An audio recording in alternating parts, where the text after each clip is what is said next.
I see one of us is as organised as ever. I'm busy. Busy doing... Do you mind just a little respect here? I'm working. We're meant to be on... On what? On air. This is a podcast. This is kind of the whole point of you being here, not so I can watch you talk about yourself on the internet. I'm working. I can't stop and work. I'm working. You're not that important. Well, listen, I'm currently scheduling a video that's going to go up during our recording here. Using my internet? Excuse me. I am a strong, independent man who don't need no internet from you. I am tethered to my phone. I'm doing all the right things. Will that take 70 years to upload? You to stop interrupting me. I need you to join the podcast. Just woman, know your place. Did you just know your call place. me woman? I'm actually done, I think. No sourdough for you. Oh, what? Yeah, you're done. Wow. What good is a woman for if she won't... Get your shit out of the way. If she won't be quiet when she's told and feed me a sandwich. Come on. A sandwich? A sandwich. Is that... A sandwich. Is that... All right, I'm coming. Listen, all right, fine. I'm here. What are you whinging about? See, I was here the whole time. Excellent. Hang on. Sorry, I think is that there? Is that what you were aiming for? I think that's. If you want everyone to unsubscribe, yes, that's a great idea. I'm the beauty of this podcast. Sadly, I can't. What did you do? Oh, sorry. Sorry. Push it back. I'm gonna get it wrong, and you're gonna get super mad at me. No, stop! What? Like in the middle. Oh, I don't. Oh my God. I'm not the creative genius. I don't know how you want your typography set, Carly. You can't expect such things of me. Everyone would have been. I'm the brains of the operation, not whatever that is. Everyone would have been having kittens over that. That's terrible. Well, I'll tell you what, evolutionary biology would get rewritten if our viewers started having kittens. I can tell you that. Did you notice my new pets out the front? They might not have been there. An army. No, yes, you've recruited an army. We talked about this on Monday. Yeah, I have 6 Magpie friends now. Well, I think they must have been keeping Overwatch from a distance because they weren't anywhere near your front door. They are sassy little birds. So, in the front door, we've got like that little slither window where you can sort of see in. And I came down this morning as G had just left.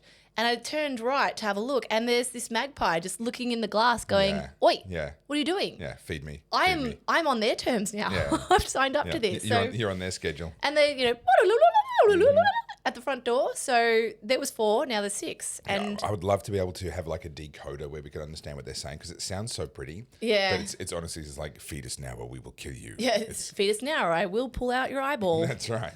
You've seen Kill Bill. It's not fun. Yeah, that's not pretty. Not pretty.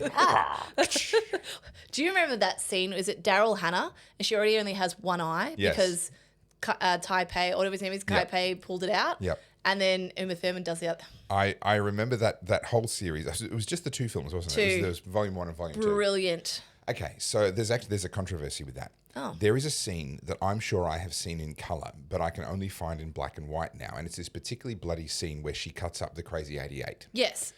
And my older brother and I went and saw it in the cinemas. Yeah. And we are adamant that scene did not go black and white when we saw it in the cinemas. No, it's full colour. And yet now, I mean, correct me if I'm wrong, people in the comments, if you know the movie we're talking about, oh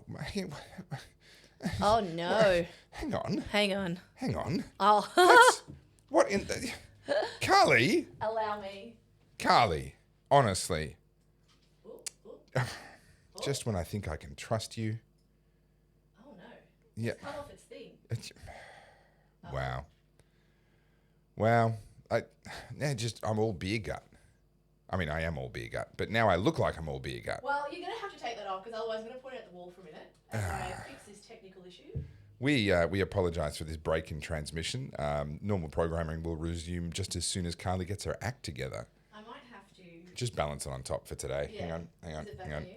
Yeah. Getting there. All right, if my camera suddenly falls to the floor, everyone, you know why. It's sabotage. Carly, it's slowly panning down. You need to just tighten the head. Oh, hang on. Yeah, just actually like tighten it so that that's the handle. That one. Yes. Tighten that one. Goodness me, how much do I have to teach you? Is that better? Hang on. Just that'll do. That'll do. I mean, no one's here to look at me anyway, so that will suffice. It's not quite a perfect match. Oh, that's actually that's not bad. All right.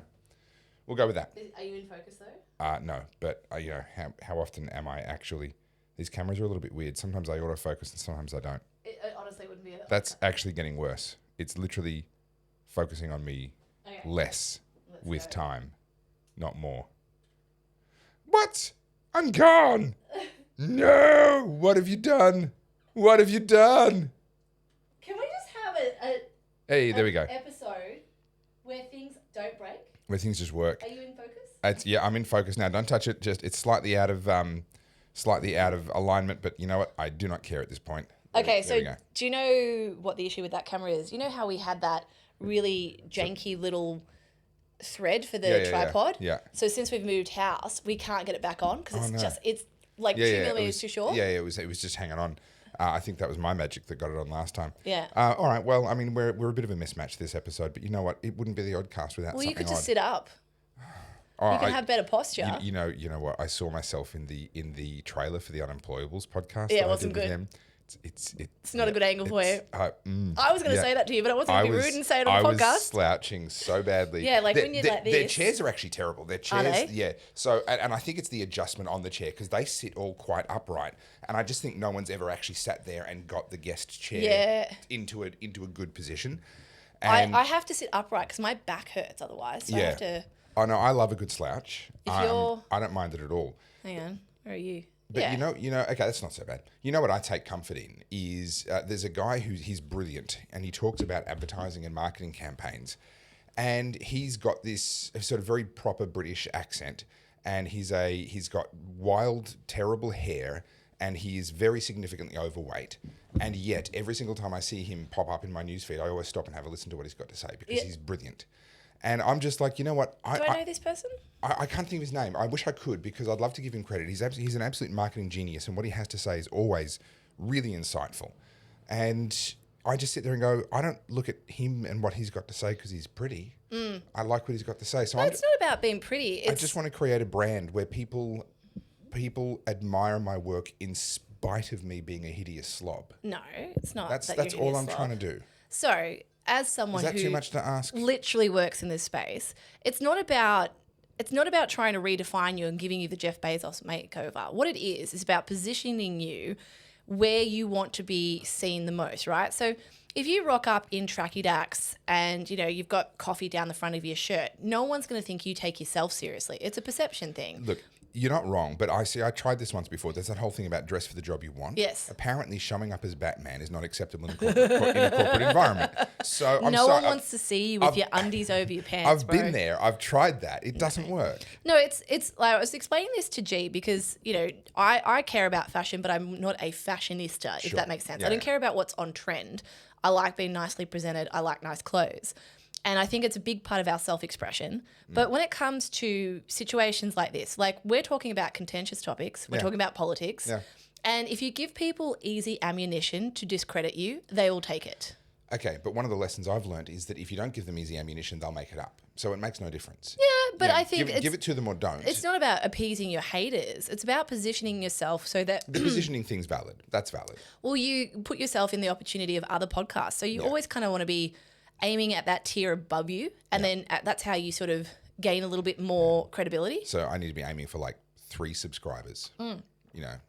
Dude, we're almost at 3,500. We're almost at 3,500 as the Oddcast. And we're at episode 39. You've hit 1,000 on your personal YouTube, which is awesome because you talk more about the photography side of things and you're it's a bit more of a professional. Well, I haven't really put out anything on my YouTube channel. I've just been posting my reels over there. You heard it here first. Carly doesn't put out.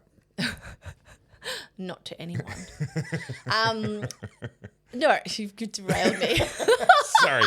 We were talking about your YouTube channel and the fact that you're just kind of putting up your reels. I put it on pause just because I am overstretched. Doing this twice a week, moving, masters, the whole thing. It's a bit much. But I promised myself as soon as that's all wrapped up, I'm going to go all in on YouTube, kind of like what you're doing, but not like I was doing the whole, this is how you do photography, this is how photos work, blah, blah, blah. Yeah. And I feel like there's so much of that out there. It's a very competitive space. Yeah, and I'm not that into like, oh, this is the latest camera. Let's look at it. Yeah. I couldn't care less. What I'm interested in is culture. And as a photographer, I'm observational at the best of times. So anthropology is kind of where I'm falling. Sure. And those reels seem to be, hitting the sweet spot. So I was like, okay, I would like to do that, but like a 10-minute version. But you're like reels and social commentary on Instagram is also crowded. You have to be excellent. And the thing is, in that space, you are. And so I think you've actually got the edge in that space. I've noticed that, I've done a rant before, but now it's my rant slowed down, but with evidence. And people are like, oh, shit. Yeah. So, that one I did on woke like 2 months ago, that's still going. Yeah, right. So it's kind of like evergreen content. Yeah. It's still like, and then, that Putali one went viral. Yeah. So then all my other content gets boosted. Yeah. And I've broken out of Instagram jail. I'm now gaining. Yeah. Which is weird because I swear to God, so they did an algorithm reset in August, and all of a sudden my stats are like 100%. And this has been all of us. It's been so funny. We've mentioned this before, but I'm going to mention it again. We've seen so many stalwarts of the Australian influencer scene complaining about this algorithm update, saying they're being suppressed, etc. No, Meta have come out and said that they have leveled it. Yes. They've removed the suppression, and people like Carly and people like me are having happy days. Well, yeah, like everything's in the green. So for so long, I can't open this on my desktop, unfortunately, but everything's in the green. Everything's up like, 100%, 200%. And I'm now getting 1.7 million impressions per week. Yeah, wow. And then my following, and look, it's not about following as such. It's more so just knowing that you're reaching new people. Yep. And I've gained 2,000 followers in the last week and a half. I want to touch on that because I had a revelation during COVID that prior to COVID, I'd been kind of self-righteously saying, it's not about the following. I don't care how many people view. I don't care how many people follow. It's not about that. I just want to have an outlet for me to, put my thoughts and my views into the world. And that's not invalid. But what I realized in COVID was if you believe that what you have to say is valuable, then you should want more people to see it. Yeah. And if you can just repackage it in a way that then suddenly reaches more people, if you actually think that what you have to say is valuable, then you should do that. Well, it's, as we know, and we've talked about this plenty of times, it's actually really difficult to set out to do something like this, but then sustain it and build it. Yeah. And, we joke about this all the time. Oh, it's luck. It's an overnight success. And I think a lot of people, like I see this in the comments all the time, like, you should be talking about this. Why aren't you touching this? And I'm like, because this is what's working for us. Yeah. So and it's also, the reason why this is working for us is because it's authentic to us. Yes. We are genuinely taking, I've been doing this for 16 years. I talk about the stuff I want to talk about. And I don't talk about stuff I don't want to talk about. And we've taken the conversations that we were already having and said, hey, let's point cameras at it because I think people are going to enjoy these conversations. And we put more work in. You put a huge amount of work in finding the topics and that sort of stuff because it's no longer a genuine, casual, over-the-table conversation. But nevertheless, this is exactly the kind of conversations that we were already having. So it works because it's authentic. I think also these are the kind of conversations others would like to have. Yes. But for the last decade at least, it's been... A lot of people don't have someone they can trust enough to have this conversation. Like you wouldn't have these conversations with your work colleague. No. You'd end up in front of HR. I'm working on a new video at the moment. You know how I talked about the whole just be nice thing? Yeah. Now I want to talk about how I haven't coined the right term for it. Maybe you can help me do this on the podcast. I know everyone keeps saying fuck around, find out. I don't think it's necessarily about rapid accountability. What I think it is people are fed up with polite sensitivities and having to worry about offending people. So now it's gotten to a point, and I don't mean this in like you're going to be brash and deliberately go and offend people. As I say, I always look at the culture, and the shift is now people are going, this was never meant for you. Why am I trying to appease this to include people who I don't need here or want here? So this isn't a label for it, just an observation. What we're seeing is people are saying, I don't walk on eggshells. Yeah. I'm done walking on eggshells. I'm not going to do that for you. That's exactly what it is. So you think about the PC culture that was sort of rammed down our throat the last, 15, 20 years. Oh, you can't say the word retard. That's offensive. Now people are like, I don't care if it's offensive. I'm not saying it with malice. Retarded. I'm not saying it to hurt you, random person on the internet who up until 2 minutes ago I didn't know existed. And I think you see that fatigue in the comments now as well. People are like, oh, shut up. The simple fact is, it is not offensive to call someone who licks windows a window licker.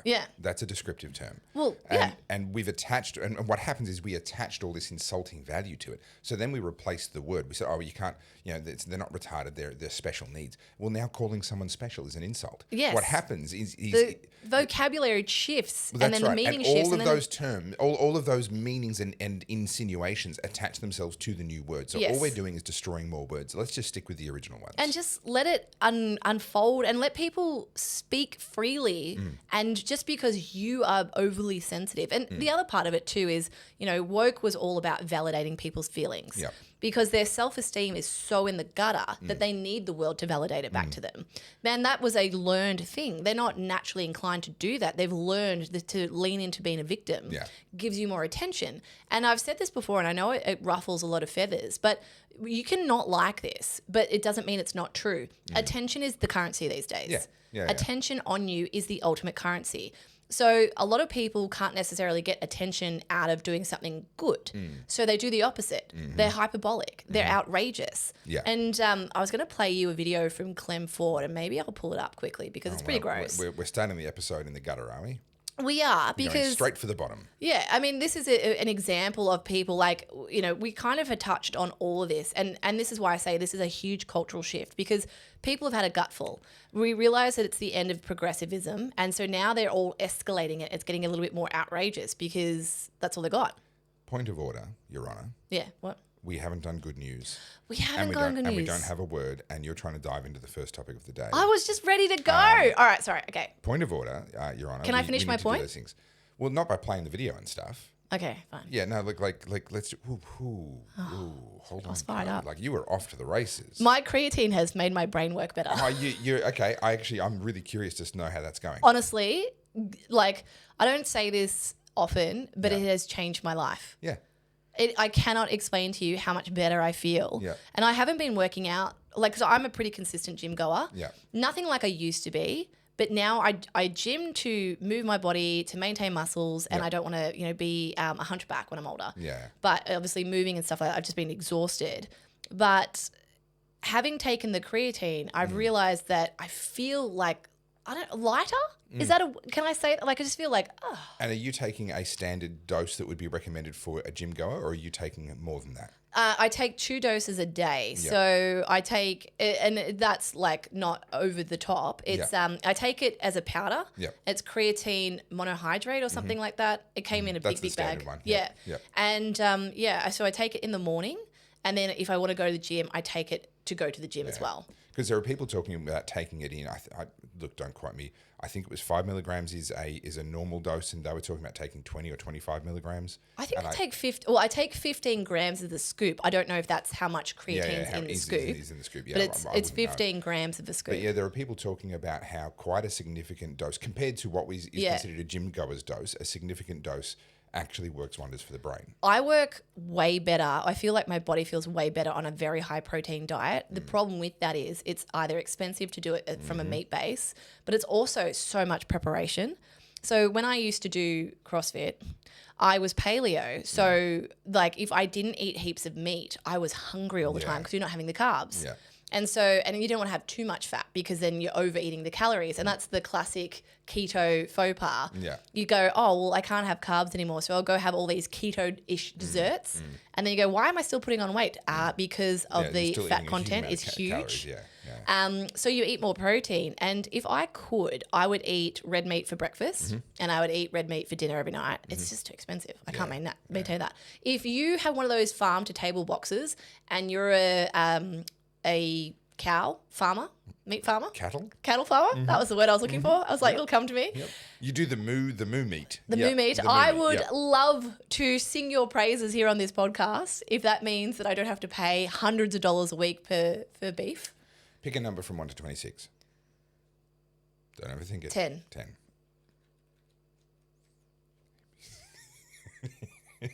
I didn't think that through.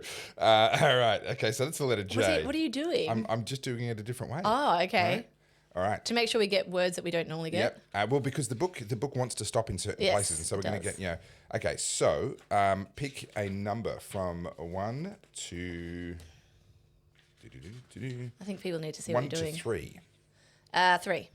All right. Pick a number from 1 to 7. 5. All right. Wow. Corfaclatch. If you can't say it, I have no chance. An informal social gathering.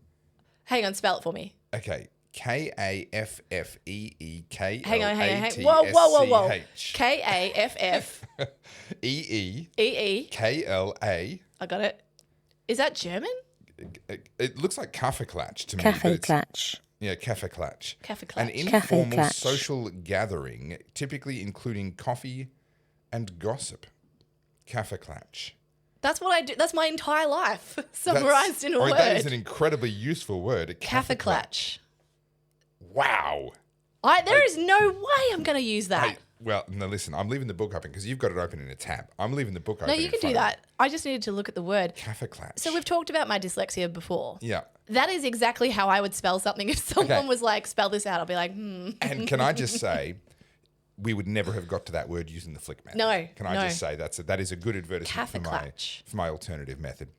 All right, and what's your good news? Okay, so it is German. See, I know my German. Yeah. That's like Schadenfreude. Schadenfreude? Schadenfreude? Yeah, the getting satisfaction from someone else's misfortune. Yeah. See, I'm collecting German words. My good news is I bought myself a stand-up desk, and it's rad. Yeah. It's the best thing I've ever done. Nice. I wish I had done it earlier. Yeah. It was so I did a bit of research because obviously there's cheap versions, and I don't like buying junk. I'm like, buy it once and stick with it for life. Yeah. Get something good. Yeah, I'm like that with all my white goods too. So is this one of those motorized ones where you're like... Yeah. No, it's silent. It's like, ooh. But that's not silent. You're doing sound effects for silence? I'm adding the silent. Hang on, it's silent. Let me do a sound effect for you. It's just, and it's so smooth. It's just like, so I got it from a company called Secret Labs. Is this, do we have our first sponsor? No, I bloody wish, because it was so expensive. Hang on, I'll bring it up so you guys can see it. Secret Labs, come on, pull your finger out. Let's go. Let's get a sponsorship going. I would love them to reimburse me for it. So this is it. This fancy is the desk. website. Yeah, Gosh. it's because their tables are so expensive. That's Yeah, why they can afford the website. Yeah, that's right. So, yeah, and I actually love standing up to work. I didn't think I would. Yeah. No, I'm with you. I'm with you. When I have a separate workspace that isn't the desk that I record at, I will absolutely get a sit-stand desk. So I got it in white, which it looks so nice because everything is... It just looks like melamine. It just... No, it's metal. This thing weighs like almost 50 kilos. Right. It is heavy as hell. Excuse me. And that's on the right-hand side in that picture there. That's the box that powers it all. And No. That's the computer box. Okay. It's nothing. It's like literally looks like that's a computer. That's not part of it. So that's not actually part of the mechanism and the power of the desk. It's just a desk, which if I can find a photo of it. And so see this thing on here? This is like the desk mat.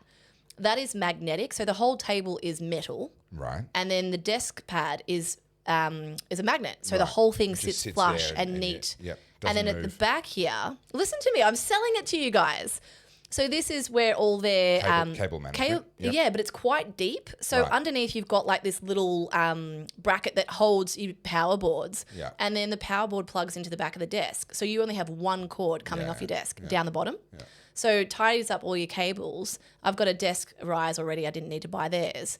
And then at the back you can kind of see that little divot there. So you put like a little light strip and then it lights up the whole desk. And because it's white, it looks amazing. Okay. Yeah.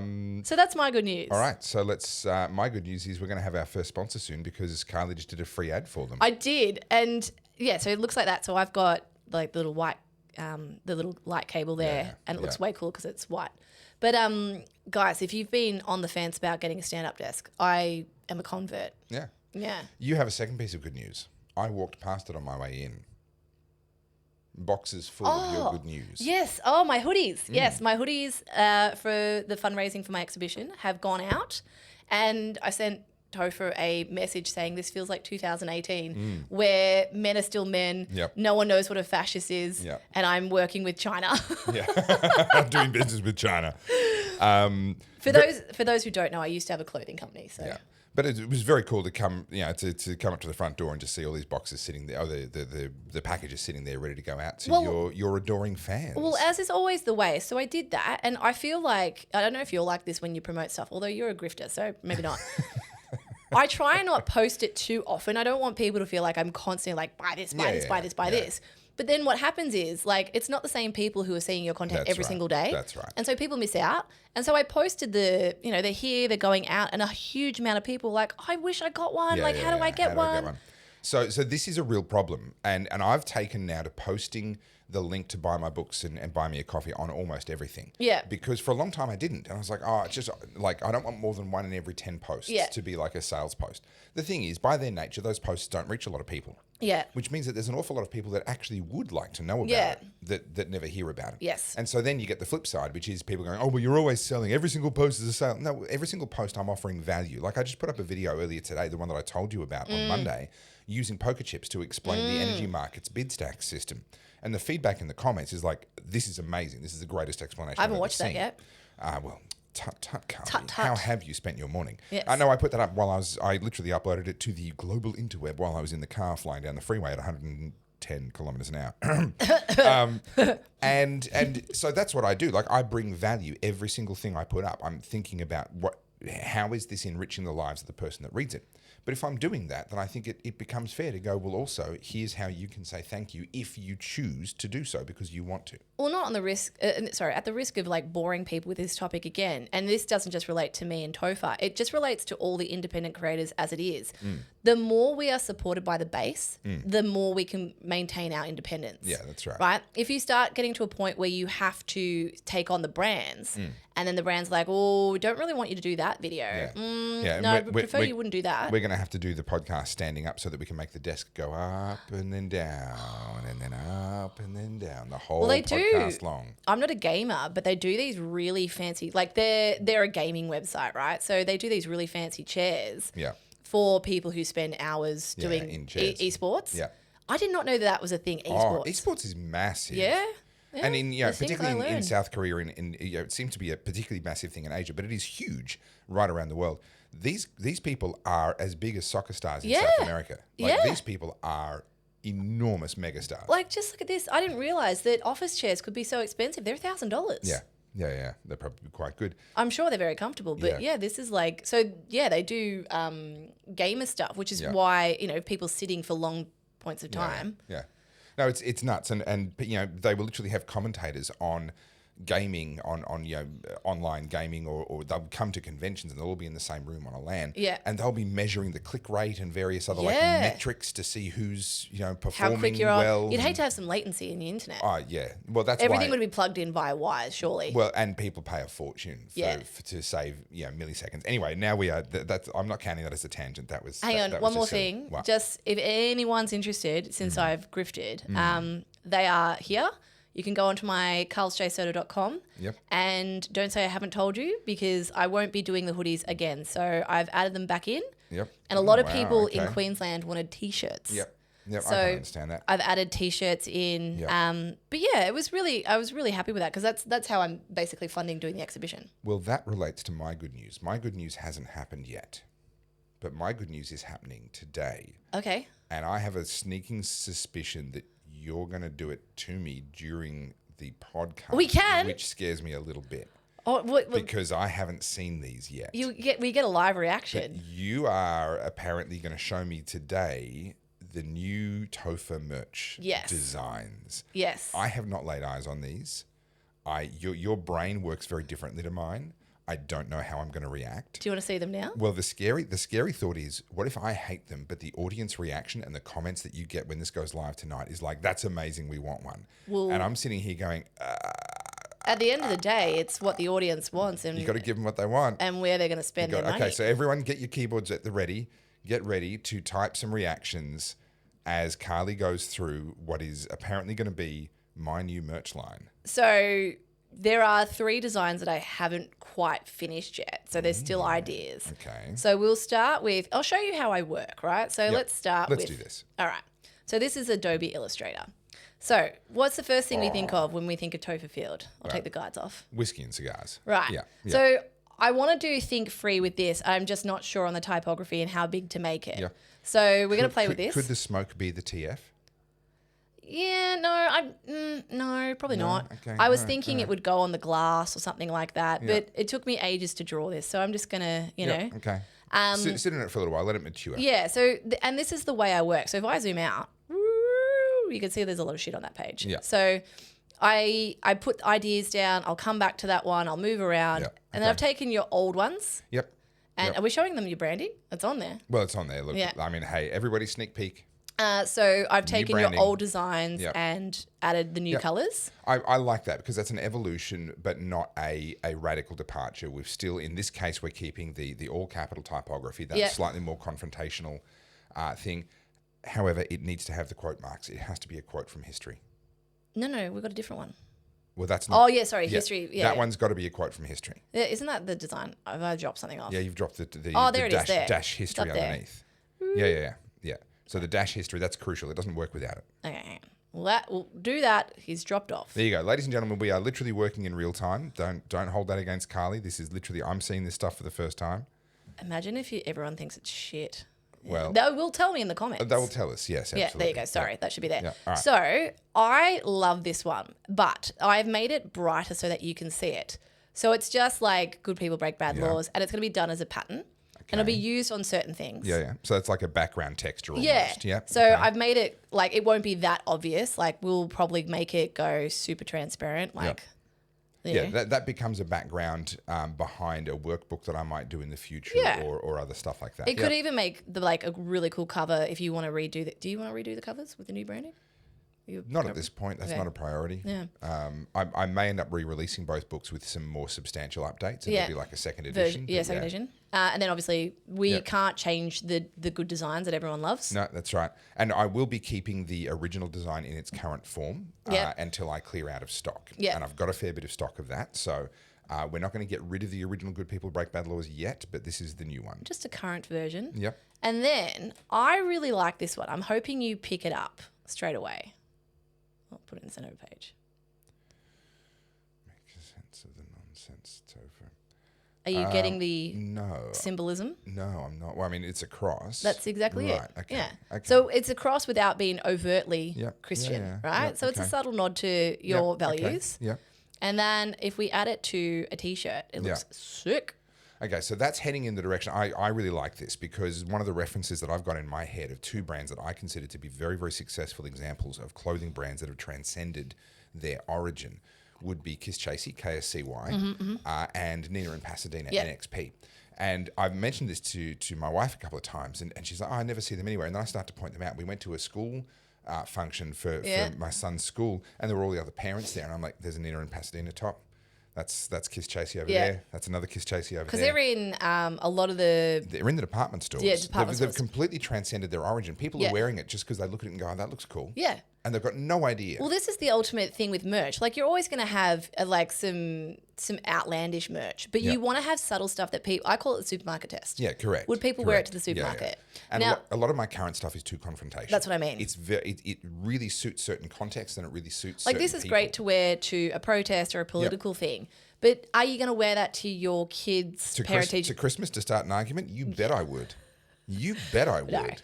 No. So I learned this a long time ago, like in CrossFit, for example, right? With weightlifting, there's a movement called the snatch. It's an official move, but obviously snatch has a double meaning. Yes. Yeah. And people would say, I love my snatch, or so, like all these things, and it was gross. The double entendres, And I was like, no one's going to wear that to the supermarket. That doesn't make sense to me. And then so that's heading in a really good streetwear direction. Yes. Oh, that's nice. So would you put something on the sleeve as well? No, you wouldn't. No, we don't want to be over the top. We could do a subtle little embroidery. And we could do like a cute little... So this is the fun thing about... So I don't think we've told people. We're going offshore. We're going to make these from scratch. Well, they're going to have to get made in China. Yeah, we're not using blanks anymore. That's the reality because, unfortunately, just to get everything done here just gets really expensive. It's just too expensive. Yeah. So the fact that we're getting these made from scratch, we can now have a lot of fun with all of the embellishments. So we can add like little pip tags to go over the edge of the sleeve. Yep. We can add like little metal things if we want. Yep. We can add all sorts of stuff. So you're not limited to just like a screen, which is exactly what happens when you use blanks. And then I love this one. Ooh. So this is Ooh. based on your new website. That's different. Now, I did have Think Free behind you. You could have told me to... I didn't know you were going to use my silhouette like this. You could have told me to stand up straight. What is this, Topher the Hunchback of Notre Dame? Well, we can retake the photo if you want. Oh, goodness me. But I think... Throw me under the bus. Just bus incoming. That actually looks amazing. I know. I know. It looks really cool. I would wear that. Are you going to have trouble fitting outside of this room because your head is just going to be so big? Okay, I'm going to show you my favorite one. Now, you were a bit iffy when I first showed you, but I'm hoping, like, G gets it, and G's not on with the design stuff. So if G gets it, all right, hang on. I'm going to show you on the T-shirt. Yeah, hang on. Just slide.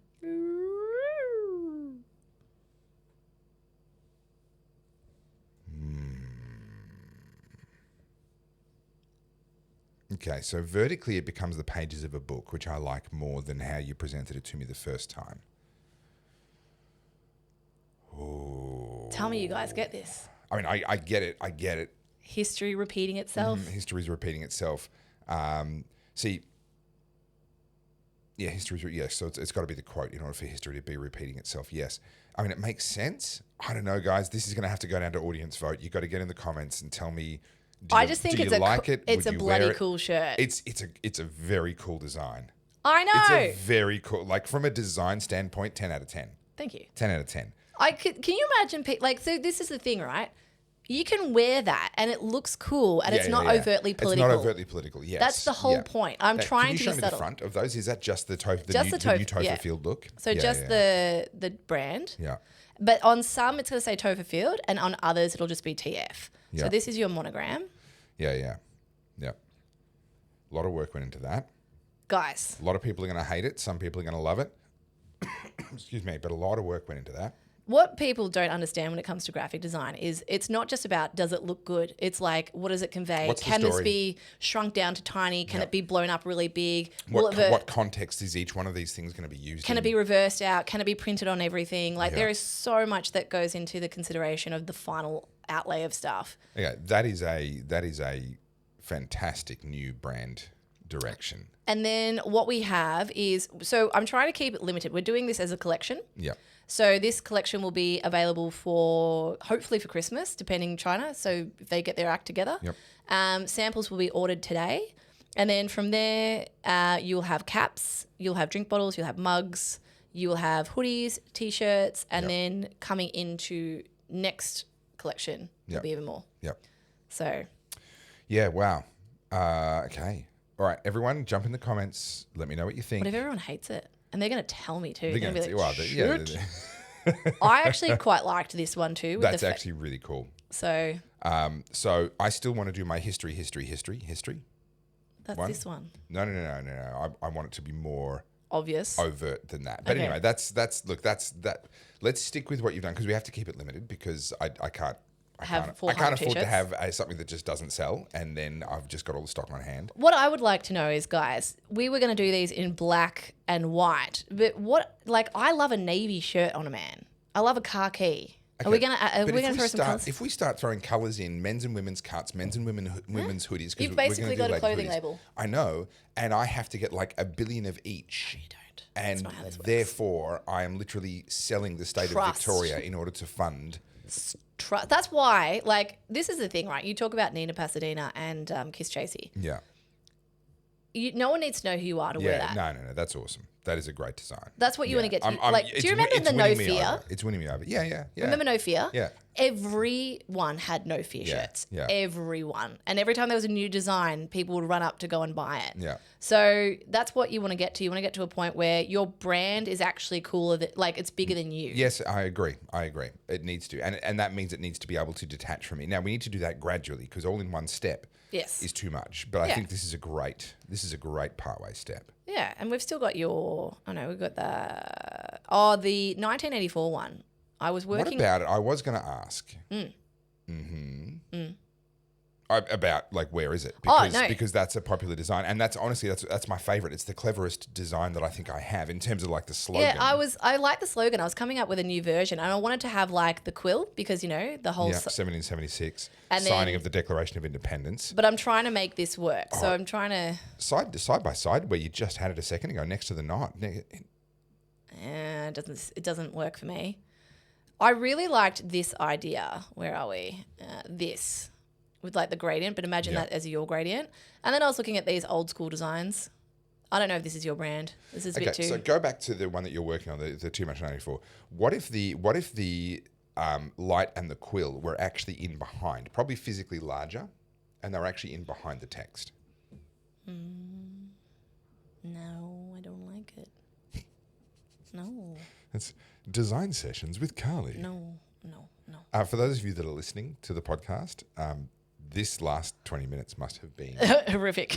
riveting. I mean, so exciting. I also like the idea, guys. I don't know if you're into this sort of stuff, but I reckon you could do with like just the old school little.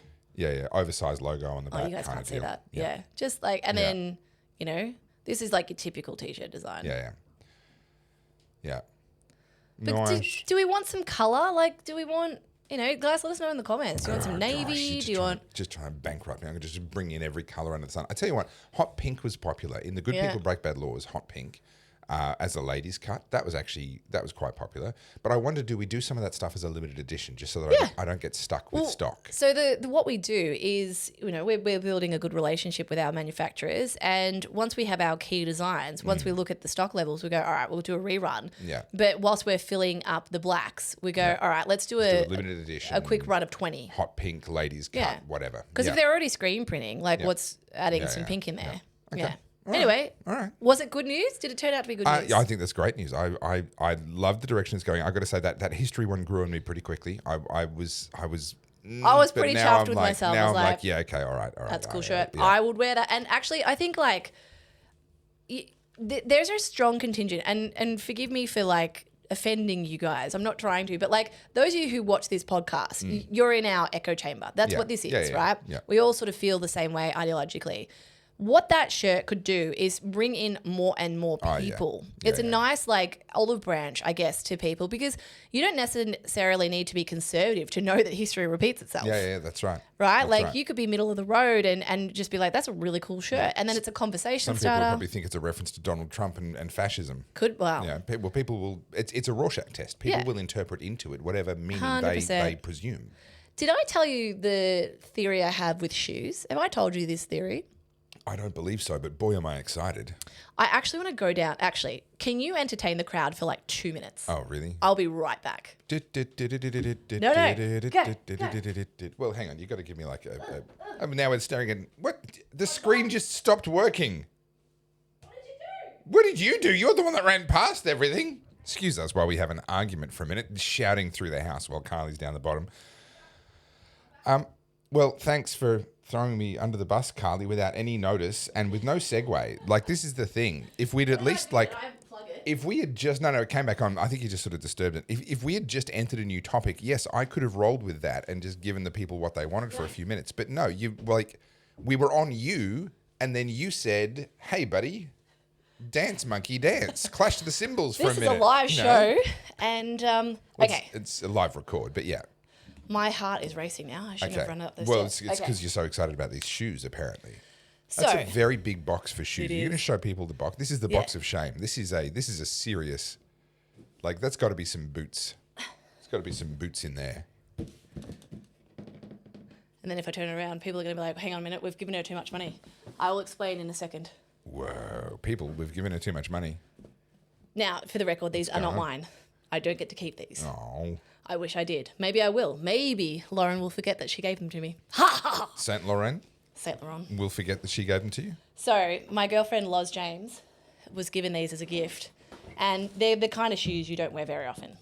And she's given them to me, firstly to shoot, but also to wear to the opening of my exhibition. And they look like this. They are, if you go to my, they are Diamante YSL boots, right? Over the top. Okay, so I knew you were trying to look for new ways to make money. I didn't realize this was where you were going. This is a statement shoe. Kidding. Really? Is it a statement? I wouldn't have guessed. So 2 years ago, these went major viral because, Hailey Bieber wore them and they were sold out everywhere. Gosh. Right, like they're impossible to get. And it just so happened that Loz got gifted a pair. These were bought in America, actually. And they retail in Australia for $5,500. Just like, I didn't spend this, guys, just to be clear. But Loz has very generously let me wear them. And I'm wearing them to my exhibition. But the reason I talk about statement shoes, so... Please join the dots for me, because right now I am lost. I'm trying to get my breath back. I ran up the stairs.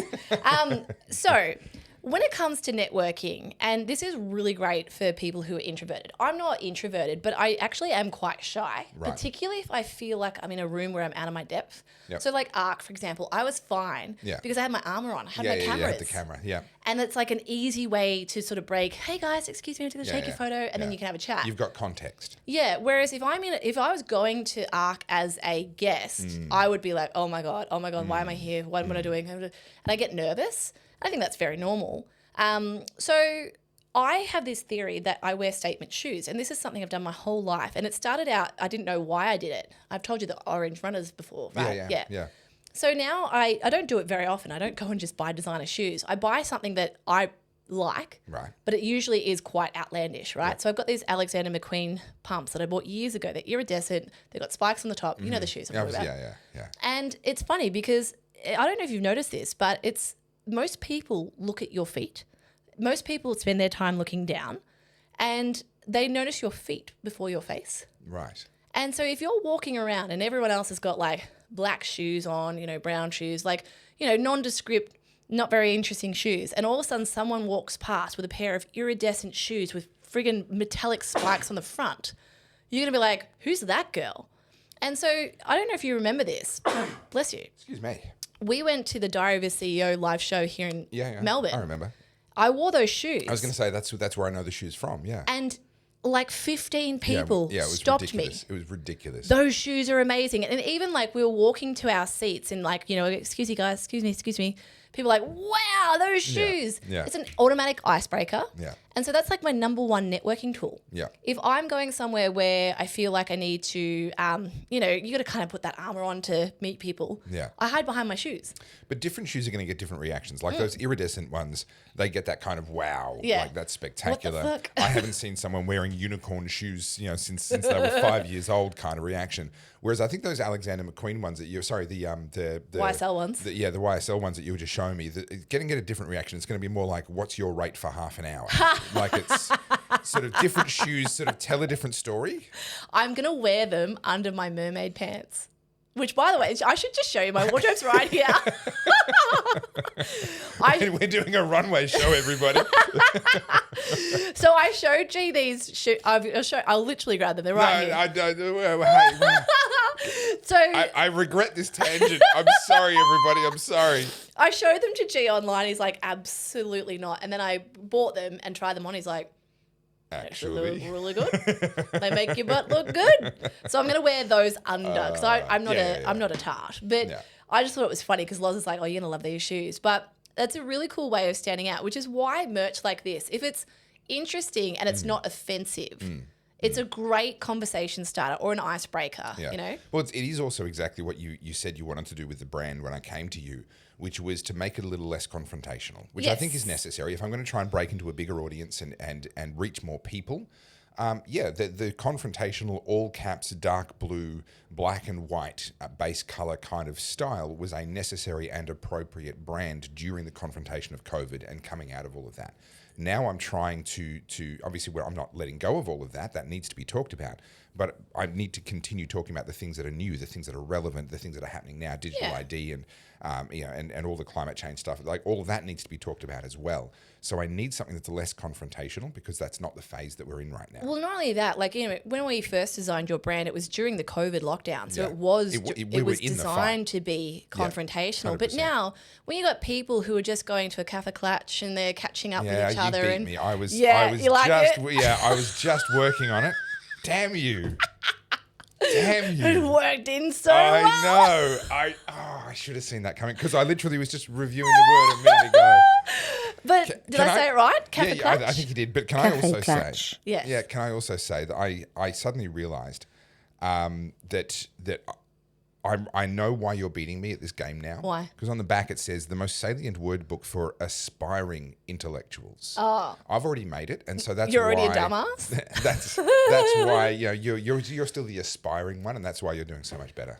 Do you have this when you write your scripts, for example? I am so much more articulate in the written word than I am spoken. Yeah. Well, I mean, I touch type, but I can't touch type as fast as I think. And so it forces my brain to have time to re-go over a few things.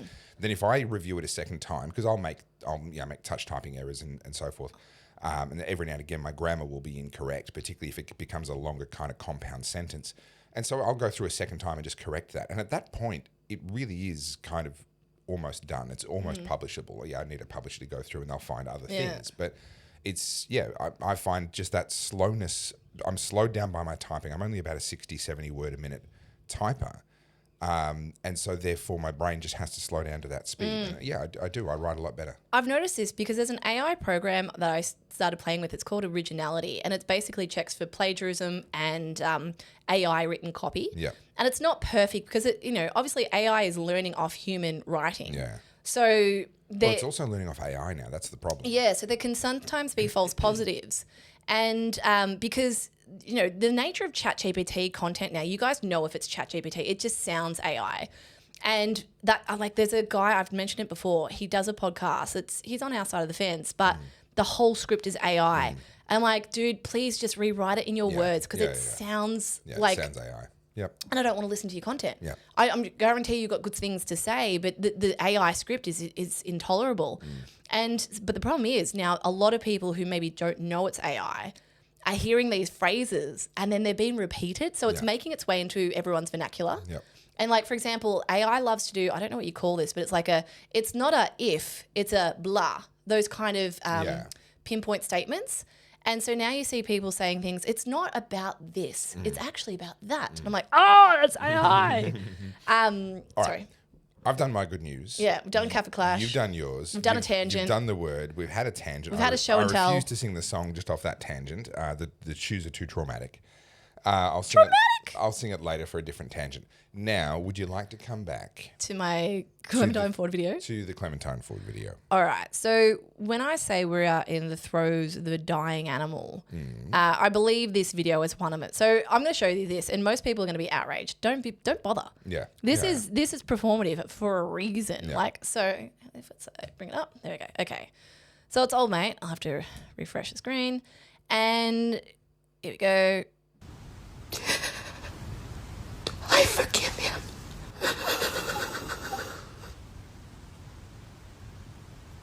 That young man. I will say Clementine Ford looks way better with a filter on. It's quite an improvement. Yeah, it is amazing. So what she's playing off there is Erica Kirk in that moment where she stood up in front of 70,000 people inside the stadium and tens, if not hundreds of millions of people watching around the world and declared forgiveness for the person that shot her husband. Now, what's amazing to me, so I put out a video basically a day or two after the memorial service saying that what Erica Kirk is doing is offering the world of young women an alternative to feminism that actually looks appealing and attractive. Here is a powerful woman who is confident, who is successful. She runs her own businesses. She's comfortable in the public eye. She's become a public figure. She's so much more than just, Kirk's husband. Charlie. Gosh, my goodness, my mental blank. She's so much more than just Charlie Kirk's wife. And she's offering young women who are looking at the likes of Clementine Ford saying, if that's what feminism is, I don't want it. Yeah. And now she's emerged as this public figure that they go, hang on, what's she got? What's this? Because that's attractive, that's appealing, that's powerful. Erica Kirk is everything that feminism said they wanted for women. Yeah. Except she didn't get there by being a feminist. Yeah. She got there by actually being explicitly not a feminist. Yeah. This is why they're attacking her so savagely. And we're seeing all these conspiracy theories. Oh, Charlie Kirk's really alive. How do we know? Oh, well, because Erica's just moved on. She was laughing during the podcast. She was this, she was that. Listen, number one, if that's you've spent too much time on the internet for this week, go touch grass, do a bushwalk, breathe into a paper bag for a little while. Like just chill. But also, don't presume that you understand where other people are at. This is a couple. I mean, my wife and I, during COVID, had to talk about what would happen if I got run over by a police horse during a protest, right? And the various scenarios out of it. What would happen if Daniel Andrews really did follow through with some of the more extreme rhetoric and the things that he was being told to do? We had to talk about those scenarios. And I have no doubt that Erica and Charlie Kirk had talked about what happens if he gets shot, what happens if he gets targeted in exactly this way. Secondly, people react in really different ways to what you would expect. When I was studying acting, one of the things that they were drilling into us is don't prejudge the script. And that means don't look at the script and go, oh, but no, my character wouldn't do that. Yeah. No. You're being told that your character did do that. Yeah. It's up to you to figure out why they did that. That's your job as the actor. And the example that was given in my particular acting class was something that happened here in Melbourne. There was a couple that were a patron of one of the theatre, one of the theatres in Melbourne, stage theatres in Melbourne, and they would come and see every single show multiple times, and they had their dedicated seats, and they would just religiously be there. And this was obviously their thing. This was their thing into their old age. And one night they were there, and her husband was taking a very long time at the toilet, and she asked the staff, who knew them both very, very well, would you please go and check on my husband? They emerged a little while later and said to her, and apparently this is completely true, they said, I'm really sorry, we've called emergency services, it doesn't look good, we think your husband has passed away while we were all waiting for him out here. Her immediate response was to say thank you to the staff and then to walk out onto the street and try and give away their tickets so that their seats wouldn't be empty that night. Right? That was her genuine in-the-moment response. Was not to rush into the stall, was not any of that. Now, they were of an age where they would have thought about the fact that one of us is going to die first, right? This wasn't a new concept for them. And in that moment, her genuine organic response in that grief and in that moment was to walk outside and try and give away those 2 tickets so that the performers on stage wouldn't have 2 empty seats in front of them that night. And our job as actors, when we're given a script where we go, oh, but people wouldn't behave like that, is to go, well, no, hang on. Why did she behave like that? Yeah. And in the case of Erica Kirk, people are sitting there going, well, I wouldn't do that. And therefore they're saying this can't be genuine. This is disingenuous. Well, no, hang on. Stop and ask yourself, why is she behaving like that? Yeah. What's different about her, about Charlie, about the conversations they've had, about the moment they find themselves in? What is it about her that makes her do that? Because that's what makes her powerful. And I genuinely believe that she was probably already potential future president material, but probably wouldn't have gone for it in the past. I would say give her another 20 years. Let her cook for 20 years and mature and develop and all of that. I think she's a potential first female president of the United States. Yeah. Look, I don't know enough about her, but what I find really annoying is this general prescription people have for everyone's reactions. Like, well, if I don't react that way, that's right, then you wouldn't. I don't understand your reaction, therefore you can't be sincere. Yeah, like people talk about the stages of grief and what you should be doing, and some people aren't necessarily that way inclined. Like, I'm not someone that cries a lot, right? So that's not my first reaction. My first reaction is not normally sadness. Yeah. If anything, it's anger. And then once I have anger, I have energy. Yeah. And that energy propels me. Like, for example, I could be absolutely livid and then I will just clean the house. Yeah. I become incredibly productive. So if I ever walk in and the house is spotless. I need to look out. Yeah, you know that I've screamed at some inanimate objects that day. But like everyone channels it differently. And I think this misconception that the only way to grieve someone is to wallow and wear black and then get 20 kilos heavier. And how dare she 4 or 5 days later have a chuckle whilst on a podcast talking with very familiar friends. Yeah. How dare she? Yeah, and it's the same with like pregnant mothers. Like, oh, you've just had a baby. Why aren't you skinny yet? Oh, you got too skinny too quickly. Yeah. Like, I think that's a woman thing. My wife had an emergency Caesar. Our first child turned into an emergency C-section.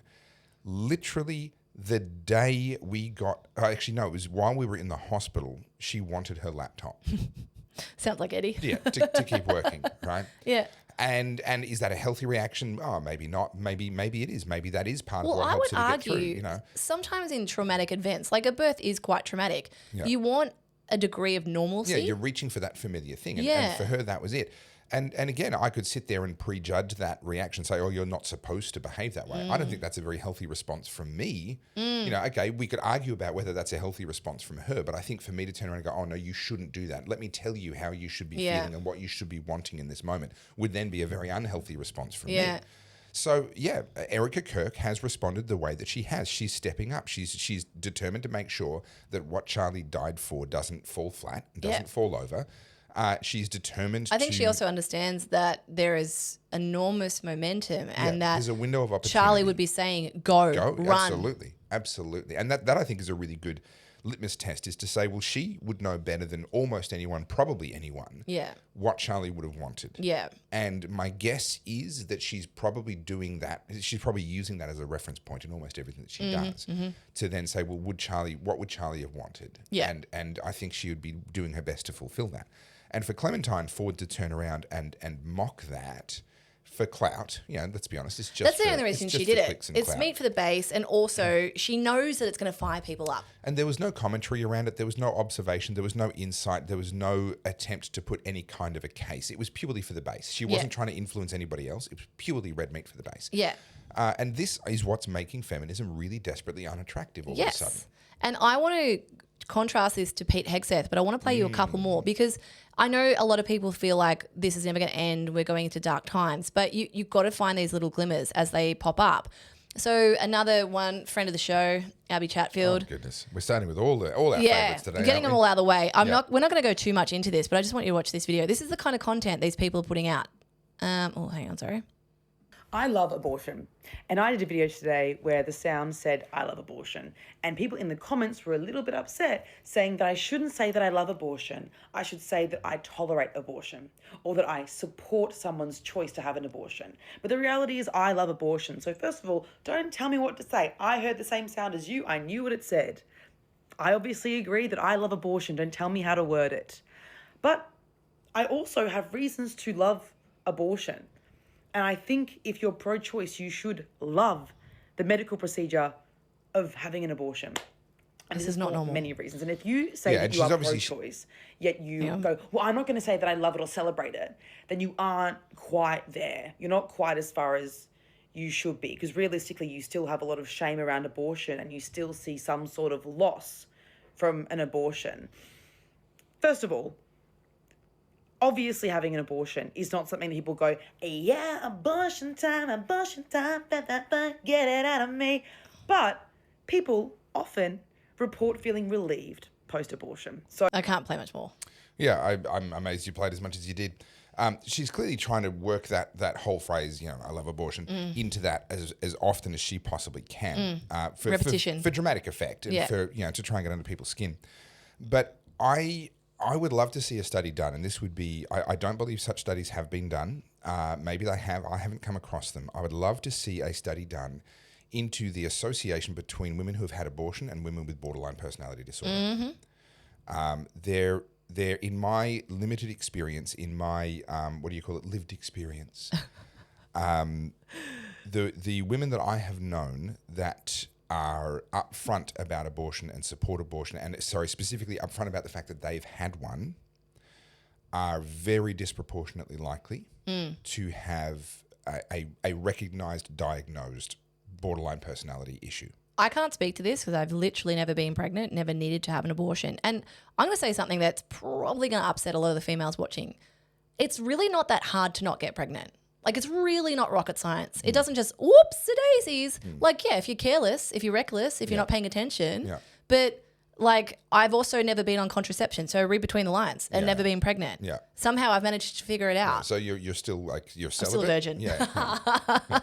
Poor Jean. I mean, like we said, it's not that hard. I mean, hey, there you go. But I've never understood this. It didn't work for Mary, but she did her best. She did her best. I mean, God had her his sights. He's like, all right, you. Yeah. But, when I hear people going, it's good to have it as an emergency, I'm like, how reckless are you? Yeah. And are you out of your mind when you're having sex? Like, are you so drunk that you're not aware of what's going on? I understand, and this is such a cop-out. Oh, the condom broke. Oh, it didn't quite work. They are very rare, very exceptional cases, and I understand that they happen. I'm not saying that they don't.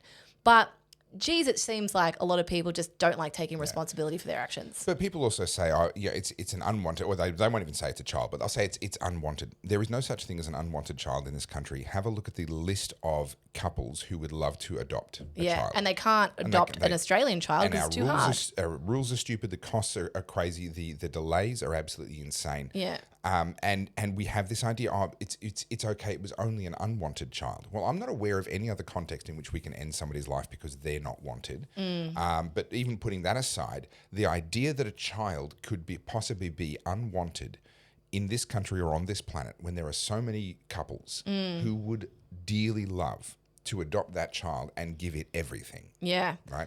So no, I don't buy it. People say, well, what about in the case of rape, etc.? We need to support victims of rape. Yep. We absolutely need to. And I don't think we do enough for people in that situation. And I would argue feminists are doing worse things for genuine rape victims than the government, because feminism is basically making it to a point where any woman's view is now going to be called into disrepute because there's so many of them saying, oh, me too, me so too, many me false too. reports have been allowed to get through. That's feminism. That's bullshit. Yeah. So if you said to me, the church isn't doing enough for victims of rape, I agree. The church isn't doing enough for young women who find themselves with an unexpected, unwanted pregnancy because they were playing around or because of whatever the reason might be. I agree. But that doesn't mean we should be ending someone's life. And to have Abby Chatfield there, just clearly trying to make such a strong thing. I mean, the tones in everything about her, and it's dangerous to diagnose, blah blah blah. Has she got borderline personality disorder? I mean, are we watching some degree of mental breakdown happening? Look, this is purely speculation. This is my opinion. This is not me trying to pathologize Abby, but I think she's at best. It's not normal. Someone who takes far too much. Is it Ritalin for her ADHD? I don't know. Because she's very hyperactive. But I also think part of it is she lives in an echo chamber. People are indulging her. Yeah. She has a relative level of fame and some money. Yeah. And she's not held accountable for her actions and she doesn't need to be. And also she built her platform being like this. Yeah. So she feels emboldened. Yeah. And then to add to that, I'd say there's some recreational drug use that takes its toll for sure. They're partiers. There have been some videos that would make you go. They're big partiers. Like her boyfriend and her, Yeah. they'd be on the coke every weekend. And I know she does ketamine. She's openly talked about it. So, does she have a borderline personality disorder? I don't know. I'm not a psychologist. It looks a whole lot like she's a bit of a narcissist because she does like to put herself as the center figure in everything. I've accused her of being a narcissist myself, but what I'm saying is... It doesn't seem healthy. These are the people that a lot of women on the left have as their examples. I'm going to put you one more, right? Yeah. So that's Australian examples. Do you know who Tess Holliday is? Holliday? She was the first morbidly obese woman to be put on the cover of Cosmopolitan magazine a few years ago. Well, there's a claim to fame. She is I'm going to say it. Have I explained this? I need to go on this tangent very quickly. Tangent time, tangent time, tangent time, tangent time. When we have an editor, Roy, one day you'll be editing this and I want like glitter and I want like showgirls. Dun, dun, dun, dun, dun, dun, dun, dun. And there's like symbols like... Anyway, so what was I about to talk about? I don't know. The fatty on the cover. I talked about how I'm researching a video, right? We just talked about this. And we're talking about the fuck around, find out era. And I haven't quite got the word for it. Yeah. I am definitely at a point now where people are like, you haven't been allowed to say you're fat. You're not allowed to say Aboriginal anymore. It's got to be Indigenous. You're not allowed to say retard. All of these. I've noticed actually Aboriginal people pushing back on that one. Yeah. And actually I didn't even know, reclaiming no one actually read that rule to me because the rules keep changing unless I get like a pamphlet in the mail. That's why you have to keep up. It's like during COVID, you had to watch the 11 a.m. briefing every single day. Otherwise you had no idea. Yeah. And you're like out of step because you've just missed social media for a day. Yeah. And so what I think is actually happening, and whether it's just language or culture at large, things like calling someone, like you're not allowed to call her fat. Well, sorry, she is actually she's fat. And let's come back to this because I talked before about, if someone licks windows, you can call them a window licker. Yeah. Like that's a descriptive term. If we're looking for the correct term, because people are saying we can't call people obese anymore because it's come to have the same meaning as fat, which is exactly what we talked about before. Those meanings attach themselves to whatever the new word is. You go, well, okay, so let's just try and find a strict medical term for this. What's actually happening about their body and their physiology that means that we're looking for a label for them at all? What puts them in that category? Well, it's because they have a lot of fat in their body. They have a fatty body, they have a fatty liver, they have fatty arteries. So I think the correct medical term is fatty. Yeah. Like I genuinely, I'm not trying to be mean. That's a fatty. Yeah. Yeah. And that's the correct term. And I'm sick of like having to tiptoe around people like this. Sorry, but she knows she's fat. Yeah. She's aware she's fat. She's built a brand. She's made money out of the fact that she is exceptionally fat compared to the vast majority of people. And so she's obviously woke. And why is it always the white ones, right? So I'm going to play you this. I don't know if you guys have any context for this. Casual racism. And I feel like if you're quiet when so many injustices are happening, not just here, but Palestine, Sudan, Congo, etc., then I literally blocked my brother yesterday. I'm not speaking to my mom, my stepmom, my dad. I'm collecting them like Pokemon. Nice. I'm like, who can I block next? And it stinks, but I just think that you have to stand for something. And I think as you get older or mature, and I feel like you guys are already far more mature than I was at your age. You have to stand for what matters to you. And when you see things happening, you have to say something, in my opinion. And I understand that there's like safety concerns, and I have a lot of privilege as a cis white woman saying those things, but I can't stay silent. I never will. I said yesterday, like, the right people will find you. The right opportunities will find you. The right friends will find you. The right jobs will find you. And not if you keep blocking them. A check to compromise your integrity. So she was talking, if I read the sign behind her correctly, to the Teen Vogue Summit. Yes. So there's a bunch of teenagers, mostly girls, if not almost pretty much exclusively girls, who are being told by the fact that she's up on stage with a microphone, they are being told by Vogue magazine, this is a role model. This is someone you should emulate. This is someone you should aspire to be. God help those poor girls. Well, yeah, you say that in one breath. I don't think it's landing anymore. Because I hope not. She's saying, I'm blocking my father, my brother, my sister, whatever. I think there'd be a lot of people in that crowd going, well, but I actually love my parent. I don't want to block them, right? Maybe not. I don't want to burn all those bridges. Yeah. And by the way, if taking a stand means cutting off everybody in your life that's trying to help you, because that's probably what's actually happening, is they're like, hey, you've gone a little too far down that Have rabbit you looked hole. at what you're doing with your life right now? It's probably, well, number one, you've shortened your life quite clearly. And blocking those people, cutting them off, building an echo chamber for yourself, that's not exactly making a difference. No. And then I'm going to play you one more, right? So this is fun. Yeah. So just what I've always wanted. Did you see this from Serena Williams? These freaking skim ads, honestly. When will they leave us alone? You've got to go searching for someone else's underwear. I don't know. Get G to start searching for like mankinis or something. All right, and just swap it out for Butt something plugs. else. Yeah. Well, we could monetize the podcast then. I can say, like, Kim Kardashian has some money to throw at this, doesn't she? Because they just keep popping up. Yep. Okay, so did you see this? Serena Williams was left uncomfortable with New York hotel cotton plant decoration. Yes, I saw this. Oh, please. So this has not landed well. Oh, this has please. backfired. So firstly, let's point out the fact she's wearing a blonde wig. Right. She's married to a white man. Yeah. And she's going off about cotton as a decoration in a hotel. Yeah. And I don't know if it has the Does she the wear video. anything with cotton in it? Oh, well, it looks a whole lot like she's wearing cotton here. Yeah. And what the hell is that outfit? Anyway. Moving on. It's just going for the glamazon look, I think. So this is a, for those that haven't joined the dots yet, firstly, welcome. This must be your first time here. Cotton, of course, is associated with plantations and black slavery in America. And cotton grows as these fluffy little balls that come off the sides of the plant, and literally slaves used to go out to the fields and pick that cotton that would get spun into thread and all the rest of it. And that was a big part of black slavery in America. It's also very pretty. It looks like a Japanese... It looks like a sculpture. Well, it looks like a sculpture, but you think of those like sculpted Japanese trees with little balls of snow on the end. Like it looks like bonsai. That's the word I'm looking for. It's really quite pretty.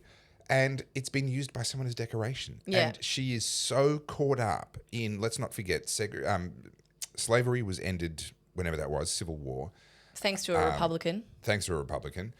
Jim Crow laws, Democrat laws, were ended, 60, 80 years ago, thereabouts. Segregation was ended in the 1960s. And it has been culturally unacceptable to be racist for 40 years. But I'm going to get upset in my highly privileged, very expensive hotel because someone used cotton as a decoration. And it's interesting because so many people are now going, oh, shut up. This is so performative. Yeah. And I'm going to round this out by bringing it back to another story. And so what I'm trying to paint here is that these women who have been held in high esteem because they're celebrities or, they've been at the top of the totem pole when it comes to progressive ideology. Yeah. So you've got your Clem and your Abbeys, they're, politically, ideologically progressive. And then you've got your Serena Williams, who obviously the only reason she got where she was is because, there was racism and she had to overcome it. No, you were actually just the fucking best tennis player in the world. That's right. Yeah. Like, female tennis player in the world. Yeah. Yes. Like, can you just accept that? Yeah. You earned your way to the top. And whether you like it or not, you proved in the process that there wasn't a glass ceiling for black tennis players. Yeah. You are actually the best that's ever done it. Yeah. You are the GOAT. Like, well done. Yeah, well done. Good for you. Yep. But no, she's got to show that she's oppressed. And people are starting to see this now because it looks highly insensitive. Hang on a minute. This is a multi-millionaire in a very established fancy hotel. Yeah, very expensive hotel. And she would be staying in a suite that most of us mere mortals will never stay in, even on our most extravagant, lavish outing. Yes. And, that doesn't feel great. Well, I'm glad that you are so fortunate in your everyday life that you can be offended by a friggin' plant. Okay, can we talk about this for a second? Because humans are wonderfully adaptable. Yes. And we, by our nature, will very quickly get used to the worst thing that happens to us regularly being the worst thing in the world, and the best thing that happens to us regularly being the best thing in the world. For kids that are growing up in poverty in East Africa, having one really good square meal makes this the best day ever. Yeah. They're like, my goodness, what a day we've had. We ate. And I mean, I ate till I was full. Can you believe it? And everyone around me ate till they were full because normally, as studies have shown, and time and again with charities, you give a bunch of food to one kid, they'll share it straight away. Yeah. So they won't get full unless everyone gets full. So, but that could be the best day of that kid's life. Yeah. And for them, this is the pinnacle. For someone like a Serena Williams, and we see this in workplaces all the time, someone gets this job that's cushy, but they have to take their own bin out. Every week they have to empty their own bin. And give them a couple of months and they're resenting the fact that I have to... For crying out loud, can't they just get the cleaner to whatever? Yeah. Right? That's the worst thing in your life? Come on. Yeah. Like, get real here. And you all understand that instinctively, which is why we're so sensitive to celebrities or politicians or billionaires complaining about these petty little things. Because the fact that they're bringing it up is telling us this is the worst thing in their life right now. Yeah. This is the thing that they are most sensitized to right now. And I'm sorry, if it's the fact that your hotel has cotton decorations, you've lost touch with reality. 100%. All I can think of when I saw that is, do you remember that photo that went pretty viral back then of Hillary Clinton walking into, I think it was like either a Queens or a Bronx apartment, and she's shell-shocked. Oh, yeah, for the reality of how people live. And, Yes, and it was done on a that. video, so it's a still from a video, and she can't hide her genuine people live like this. And it, just for the record, it wasn't a bad apartment. It was just very small, and 4 people lived there. Yep. And she's a very privileged woman, so she's completely out of touch. Yeah. And she's walked in and gone, I'm like, that's Serena Williams. It's no different. And then I'm going to bring it over to this story because I'm on a roll. Miss J.K. Rowling absolutely body slamming Emma Watson's. Emma Watson, yeah. This is the best. Okay, so I haven't been following this because this isn't my space. But I am aware that a whole bunch of these former Harry Potter stars have kind of been trying to curry favour with the wokies and slamming J.K. Rowling, and Emma Watson's been one of them. They got on the progressive train, yeah. And look, I'm not defending it, but I think there is a natural proclivity to do that because it was the accepted thing. And not doing that. It keeps you in the club. Correct. Yeah, and your paycheck depends on you being in that club. And much like we've seen with Diddy and Harvey Weinstein, there is an expectation that you will partake. Yep. And if you don't, you won't be invited back. The phone stops ringing. It's as simple as that. So I don't want to be too harsh on them. I mean, what they've said is not great, but at the same time, you got to remember these kids were brought up with fame and the spotlight. Yeah, they've got a certain amount of privilege. They are completely detached from reality. Yeah. So I just love this Simpsons meme. Stop, he's already dead. All right, tell us what she actually said though, so we understand why he's already dead. Okay, so first things first, Emma Watson, who was Hermione, she went on a podcast this week and basically extended an olive branch. So her and J.K. Rowling and Daniel Radcliffe have been at odds over the trans issue. Yeah. And well, Daniel Radcliffe and Emma Watson have kind of been on the same side, and J.K. Rowling's been on the other. And the other one, Rupert, what's his surname? Ron Weasley. Yeah. I only know them as their names. Anyway, all 3 of them were on there. Ron maybe not as bad, but Daniel Radcliffe was probably worse. Yeah. He was very direct about it. Emma Watson, she's Oxford educated. She did it with a little bit more gravitas, and essentially said that a trans woman is a woman. Yeah. And that she'd have no issue accepting a trans woman as a woman, and obviously J.K. Rowling, who was a feminist up until this issue, now she's a TERF. Well, yeah, she is still a feminist. Yeah, but she doesn't include transgender trans women as women. And she's been at the forefront, a bit like Sel Grover. Yeah, speaking about this. And so on this podcast this week, Emma's come out saying that you know, I still love, they were her words, I still love JK. I still care about her and I'm very grateful for her for writing the book and, you know, everything that it's benefited me. But, you know, you can still love someone and disagree with them. Now, that's in direct contrast to everything she said prior to that moment. Because that statement is true. Yeah. But she hasn't been behaving as though that Correct. statement's true. So it's like I said, guys, you've got to find these moments because the tide is shifting. It's no longer seen as culturally acceptable to accept trans women as women. The tide has shifted, and I think they're starting to realize that. They're like, oh, I'm on the wrong bus. I've got to jump off here. I'm going to get back on a different bus. And so that's an olive branch. Sure. And I'm going to read you JK's statement because she is a wordsmith. It's a little long, but I'll read it. All right. I'm seeing quite a bit of comment about this, so I want to make a couple of points. I'm not owed eternal agreement from any actor who once played a character I created. The idea is as ludicrous as me checking with the boss I had when I was 21 for what opinions I should hold these days. Emma Watson and her co-stars have every right to embrace gender ideology. Such beliefs are legally protected, and I wouldn't want to see any of them threatened with loss of work, violence, or death because of them. However, Emma and Dan in particular have both made it clear over the last few years that they think our former professional association gives them a particular right, nay, obligation, to critique me and my views in public. Years after they finished acting in Potter, they continued to assume the role of de facto spokespeople for the world I created. When you've known people since they were 10 years old, it's hard to shake a certain protectiveness. Until quite recently, I hadn't managed to throw off the memory of children who needed to be gently coaxed through their dialogue in a big, scary film studio. For the past few years, I've repeatedly declined invitations from journalists to comment on Emma specifically, most notably on the witch trials of J.K. Rowling. Ironically, I told the producers that I didn't want her to be hounded as a result of anything I said. The television presenter in the attached clip highlights Emma's all witches speech, and in truth, that was a turning point for me, but it had a postscript that hurt far more than the speech itself. Emma asks someone to pass on a handwritten note from her to me, which contained a single sentence, "I'm so sorry for what you're going through," and she has my phone number.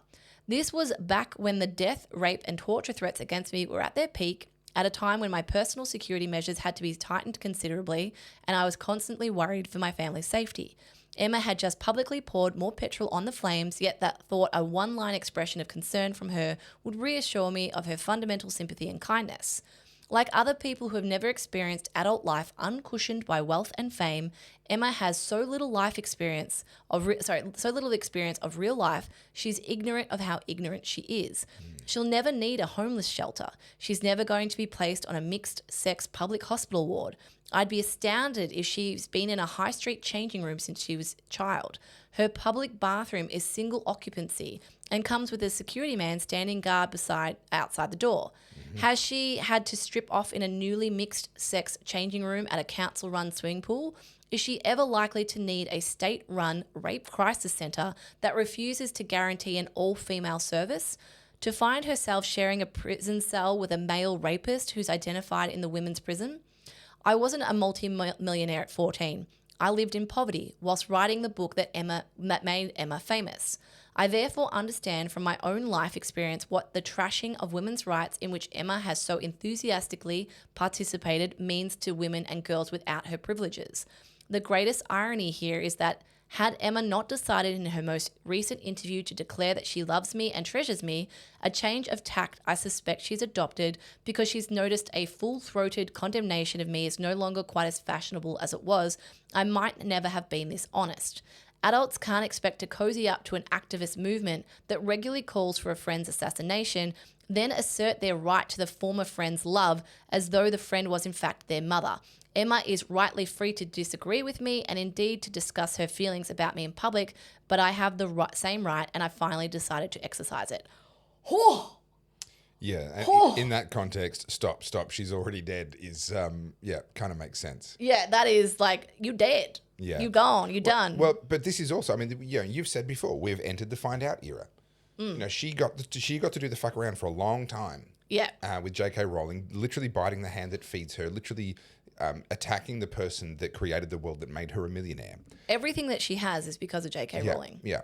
And yeah, she's gotten away with attacking J.K. Rowling up until now. Yeah. And I think an awful lot of people are going to be sitting there going, thank you, J.K. Rowling, for finally taking the gloves off. And that's what I mean. So I haven't quite coined the term, and maybe you guys can let me know in the comments or something. But is it the gloves are off? Is it, we're no longer walking on eggshells? I don't want to call it fuck around, find out, because it's not an aggressive. It's not quite that. No, it's not. It's more of a, I'm done with that. Yeah. Can I have some water, please? You may. Thank you. And just to round out this whole segment, just to really piss you off, I have an article. Because that's what I've always wanted. Craig Kelly actually brought this to my attention, so thanks, Craig. This is an article in the ABC, The Case Against Babies. I was debating doing a video about this. Maybe I won't now that we're bringing it up here. I don't have children and I'm angry. So the future is made by those who show up. Yes. And ultimately, so you've heard the expression that politics is downstream of culture. Yes. Well, culture is downstream of demographics. Now, I never want to hear another person complaining about immigration in Australia who isn't having lots of babies, or at least trying, right? We need people. Sorry, we need people. Human capital is the single most valuable asset that the human race has. Why is it that we have 9, 8, whatever it is, billion people on this planet, and yet on average we're wealthier than ever before? Because on average humans create more than they consume. The wealth of the world goes up because we have more people in it. Human capital is it's the most important asset that any country, any nation can have. To sit here and say, with this kind of this pre-apocalyptic worldview, this Malthusian scarcity of resources, this view that says, if we can't give, how do I even put this? I haven't put this into words before. If I can't guarantee them a future that is up to the standards that I've arbitrarily decided, then I won't give them the option of any future at all. Is such an arrogant, ignorant position to hold. And then to say that Australia, the world is going to be just fine, is actually going to be better with fewer people. No, that is ignorance writ large. Yes, it's true that we can't grow forever, but it's also true that the human population will stabilize on its own as carrying capacity actually starts to become a real issue. But I don't think we're anywhere close to it. I think this planet could have 100 billion people on it, and we would be better off than what we are right now. We are nowhere near. Didn't they say it's the peak of our population could get to was 22 billion? So demographers... I remember watching that video years ago. So Hans Rosling is the person that I followed most closely on this. And there's different people that have different models. So you pick a different person, you're going to get a different result. But he was the one that I found the most influential. He was a wonderful communicator. He sadly passed away. And I never got to interview him. He's one of the ones that got away. Wonderful, wonderful man. Google him, watch his videos. I disagree with him on lots of things. He bought into climate change. He believed in a bunch of that stuff. But as a demographer and a communicator, he was unparalleled in my opinion. His thesis, and it is broadly within the industry agreement, was that the Earth's population would peak somewhere between 11 and 12 billion people. And the simple fact is that throughout history, the wealthier we get, the fewer babies we have. There is a natural correlation somehow between those two. The poorest people have the most babies, and there are various reasons why that might be.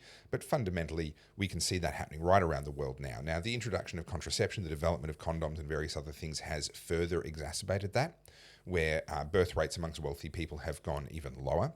But also, I think a cultural melee has come in on top of that. Now we're seeing native populations in a lot of European countries are having barely 1.5 kids. One kid per couple. Well, Korea, it's less than 1%. It's less. Yeah. Korea's in a very, very bad way. I think Japan's going that way too. China enforced the one-child policy for a while, and then they went, "Oh, hang on, this is a really bad idea." And that's a cautionary tale for all of us to say, well, whether we're doing it as a one-child policy or whether we're doing it voluntarily, letting our birth rate fall below replacement is a really, really, really bad idea.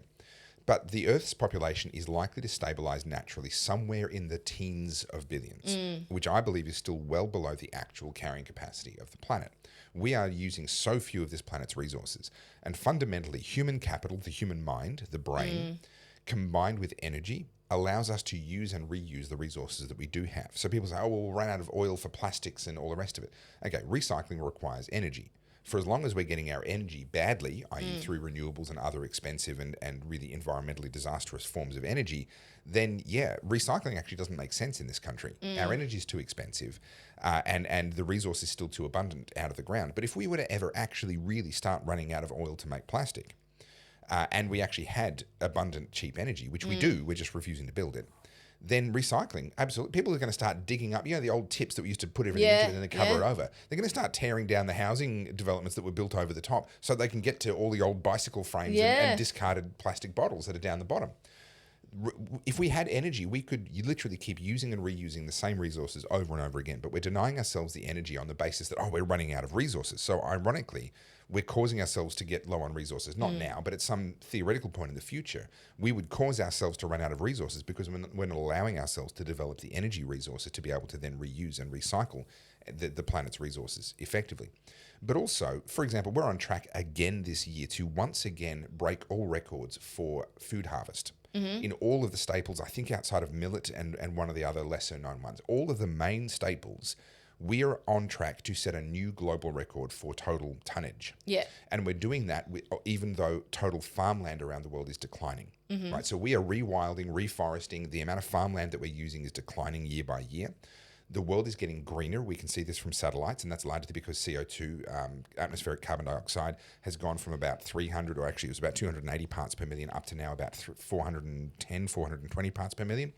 And because there's more CO2 in the atmosphere, plants can get carbon out of the atmosphere through photosynthesis. It's a lot easier for them to do that. They lose less water in the process, and the planet is literally greening before our eyes. Our population is increasing, and yet we have the most abundant food resources this year of any year in human history. Humans are not the problem. Humans are the solution. And this kind of anti-human creed, this is part of, I've touched on it before, and it sort of gets into the woo-woo theological side of things, but this is a continuation of the war between God and his creation, humankind, and Satan, who just wants us dead, who wants us destroyed. This is a continuation of that war. I would also say this, a strong contingent of this is feminism and this fourth wave feminism, which is a doomsday cult. It really is. Like telling women that they shouldn't be having kids, that men are the problem, that, women can have everything and just scream enough and you should get it. And it's interesting because I've said this before, but I've never wanted kids, right? That was never on the cards for me, and neither did G. So I'm not a feminist by any stretch. I love kids. And I've said this before, my friends have kids. I'm happy to be the auntie. I'm happy to... Hand them back. Well, not only that. That's the beauty of it. I was talking to my girlfriend this morning, Sally, and she has a friend in her group that's actually a sitting Labor MP. I won't say who. Sure. And they've known each other since primary school. They've known each other a very long time. But this Labor MP, never married, no kids, on a very cushy MP salary. They were having a chat, and there's three of them, and not Sally, the other girlfriend, was just like, I can't talk to you anymore. So the conversation, just to summarize it really quickly, because I don't want to get too personal, but they were talking about healthcare and how you're either on a huge waiting list or you pay up front and it costs a fortune. And the comment from the sitting Labor MP, so the person who made that comment has 3 kids, isn't like doing it too tough, but is feeling stretched like we all are. And she was exclaiming that to the Labor MP, who's single, never married, no kids. And her response was so cavalier. You want to punch her from here.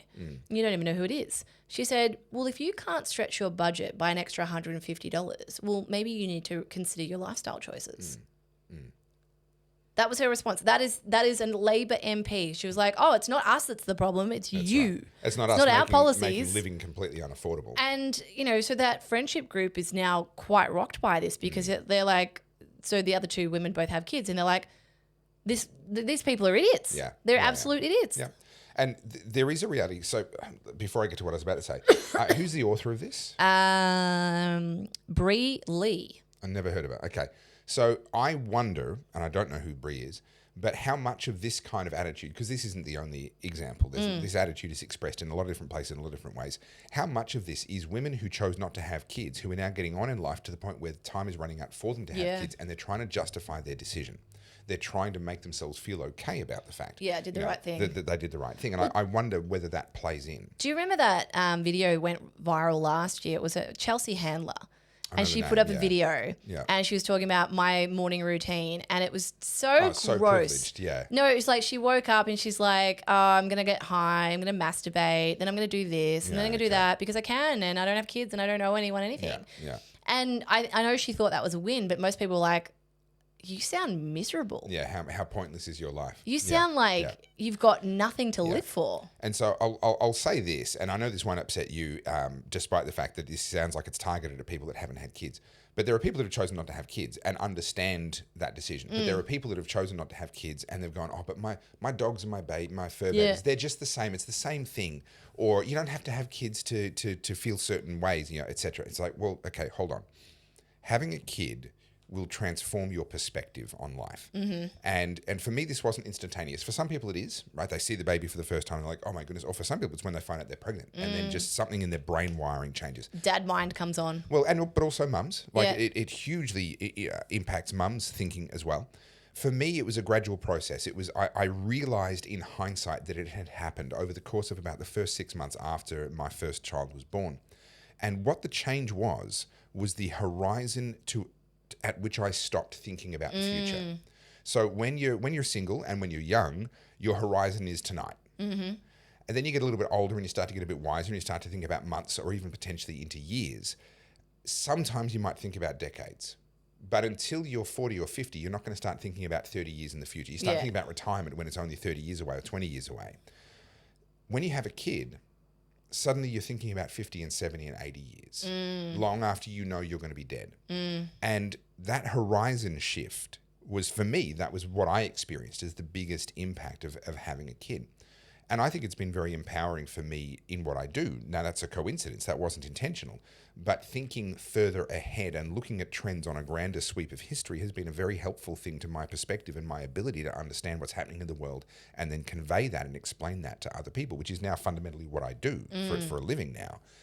And so in my case, I think I can say, at risk of upsetting you or anybody else, having kids has actually been really wonderful for me at a personal level, but also professionally. Like from a professional development point of view, that shift in perspective that having a kid gave to me has been incredibly powerful. But people who haven't had that, they don't know what they don't know. They don't know the shift that hasn't happened for them. Well, it's interesting because like I said, I'm not a feminist by any stretch of the imagination. I value kids. I love kids. I love being around kids. But it's just never been a draw card for me. And I don't know why. I don't have it. Yep. You know, whatever that pull is, it's never been there. And you don't have to. Yeah. Like, you don't have to. And it's not like I'm not having kids because of climate change, like freaking Abby Chatfield. I'm just like, But I've said, I would happily help people if I've got a friend who needs help putting her kids through private education, I'd be happy to chip in. Yeah, so you're happy to invest in the future. Yeah, 100%. I don't have issue with that. I'm happy to share that. So I've got 3 kids. We're thinking... Well, guys, we're going to need to build this podcast. But do you know what I mean? Like I'm a big believer in the village theory. Now, I'll explain why. So I grew up in a 2-parent household. So my parents were still together until we left the nest. And when they became empty nesters, that's when they divorced. I think that contributed to why, to be honest. I think we were the party that kept them together. Well, but a lot of people actually just convince themselves that the best thing for the kids is we stay together, and they're literally staying together for the kids. Yeah. And then as soon as the kids aren't in the home anymore, the reason's gone. Yeah. I mean, I've never actually talked to my parents about why they divorced. No. I just got the Cliff Notes version, but no one's really honest about these things. But anyway, and so it was my brother and I, and there was 5 years between us. And my parents were working parents. They were always away. Yeah. And so my parents relied heavily on both my grandmothers. So we were sort of ferried between the 2 grandmothers and then occasionally to the other family down the street and whatnot. And, that was my parents' choice. We didn't know any better. I didn't think it was a bad thing or whatnot. Sure. But I realized now the value of the village. They say it takes a village. And I think, so this is sort of a long sweeping statement, but hopefully I make a point. We've just moved into this new area, and it is the most Australian little enclave I have seen in I don't know how long. Yeah. So I've just come from a place that's very multicultural, and we were the minority. Yeah. And I'm not making this about race. I'm merely suggesting that we didn't feel like we spoke to any of the neighbours. They didn't speak to us. We didn't know who they were. We didn't even see them. Yeah. We lived in this beautiful, I can say where I live now because we don't live there anymore. We lived in Waterways, which is just out of Mordialloc, and it's like a little housing development that became its own suburb. Like if you had like a gated community, it was a gated community without the gates. Yeah. And when you drive in, it looks really pretty. Like there's a lake, man-made lake, and all these double-story McMansions. And they're huge. They're oversized. Yeah. And so you would think, because judging by how many cars are in the driveway, that it's full of boomers and their kids. And there was a huge population of Indian and Chinese families and Vietnamese. Yeah. And I know that because, you know, I'd see them out and about or whatnot, but I never spoke to anyone. Can I ask a question? Were they ever the ones to cause trouble in the community chat, or was it all the white people that were causing Always trouble? the white people. Yeah. 100%. Not surprised. Yeah, always the white people. Myself included. I'm just the antagonist. Yeah. I'm like the cat amongst the pigeons. Anyway, sorry, that was an aside. Yeah, I haven't been in that group for a while now. Now, well, that's right, you were expelled. So you've moved here. And I've moved here, so I'm not going to say where I am, but I'm somewhere between Morty Alec and Frankston. Send me an email, I'll give you her address. I'm just weird about that because once people know people are weird. No, yeah. But somewhere between Morty Alec and Frankston, so that nice little stretch. Yeah. And where we are, there's a beautiful park, and it's full of kids and parents. And across the road is an old school bakery, and it's run by, oh God, I've got to be careful, I don't want to give it away. It's run by Southeast Asian people. Sure. And it's full of your traditional caramel slice, vanilla slice, but on the other side is the banh mi and a Vietnamese coffee. And if you know me, I love Vietnam, and the iced coffee just sends me over the edge. And I'm like, yeah, this is the best. And weirdly, so we're on a street where people are up and down the whole time. Yeah, it's a bit of a thoroughfare. And so we've got a front fence and it's got a gate. So I've been letting the dogs out the front because there's some nice lawn there. And everyone stops to say hello. Oh, you must be new. Oh, you've just moved in. Oh, I just live up the road. Wow. And I'm like, people What are happened? nice. Yeah, It's Australia like 20 years ago, 30 years ago when I lived in Sunbury. And I've realised why that feels so strange to me, because that's the village I was talking about. Yeah. So because my parents were working parents, and if my grandmothers couldn't take us or whatnot, it was always like our friends' parents, or it was that, you know, we lived in a cul-de-sac where everyone knew each other, and you'd go over the road to that person's house or that person's house, and like all the kids would hang out together. That's not normal anymore. People don't do that anymore. People don't even know their neighbours' names. And it just felt so refreshing. And that's what I mean about the village. I think that people have become so individualized and become so enamored with this digital world where they're connected with people in their echo chamber that could be on the other side of the country or the other side of the world, that they've forgotten that here in the physical reality, what you need the most, and we learnt this in COVID, is the people around you. Yeah, and that physical proximity. Technology is a tool to keep in touch with people that you know and love in the real world is a wonderful thing. But people don't draw a line and realize there's a difference between that and people that you've met and only know through technology, right? Those are two very different things. I think technology is wonderful, but let's not pretend that that person who you chat with in some chat room because you both share an interest in whatever, that's not the same as actually getting to know your neighbor. Yeah. And getting to know the person that and lives near talking you. to them. So, like, this is a really nice story. We were moving in, and like G and I just looked terrible. We were disheveled. We were tired. We were over it. Normal. Yeah. And so we're part of a little group of condos, right? Like townhouses. And so the other neighbours at the back have all come to introduce themselves. Yeah, lovely. And like have a genuine chat. And then across the way there's another group. And one of them came over. And so it was so funny because like I said, I had the dogs out the front. Yeah. And I was sitting in my office, and my office overlooks the front so I can keep an eye on things. And this lady had walked past a day earlier, and Aspen threw her the tennis ball through the gate. Oh, no. And then for like 5 minutes, I've watched this lady just throw the tennis ball with Aspen, and then she's patting Imani, and I was like, this is great. I don't have to do anything. And then that was the lady who came and introduced herself the next day. She's like, oh, my name's Taya. I live around the corner, blah, blah, blah, blah. Yeah. And it was so nice. It was just made me feel really warm and fuzzy. Yeah. Because now it's like, well, I don't know if I need a cup of sugar. I can go that's see right. Tay. You can go and see them, yeah. But like I didn't have that before. Okay, I have a question about sugar. Okay. Do you know what Demerara sugar is? Demerara? No. I was asked by a neighbour for sugar, for white sugar. And I went and hunted high and low.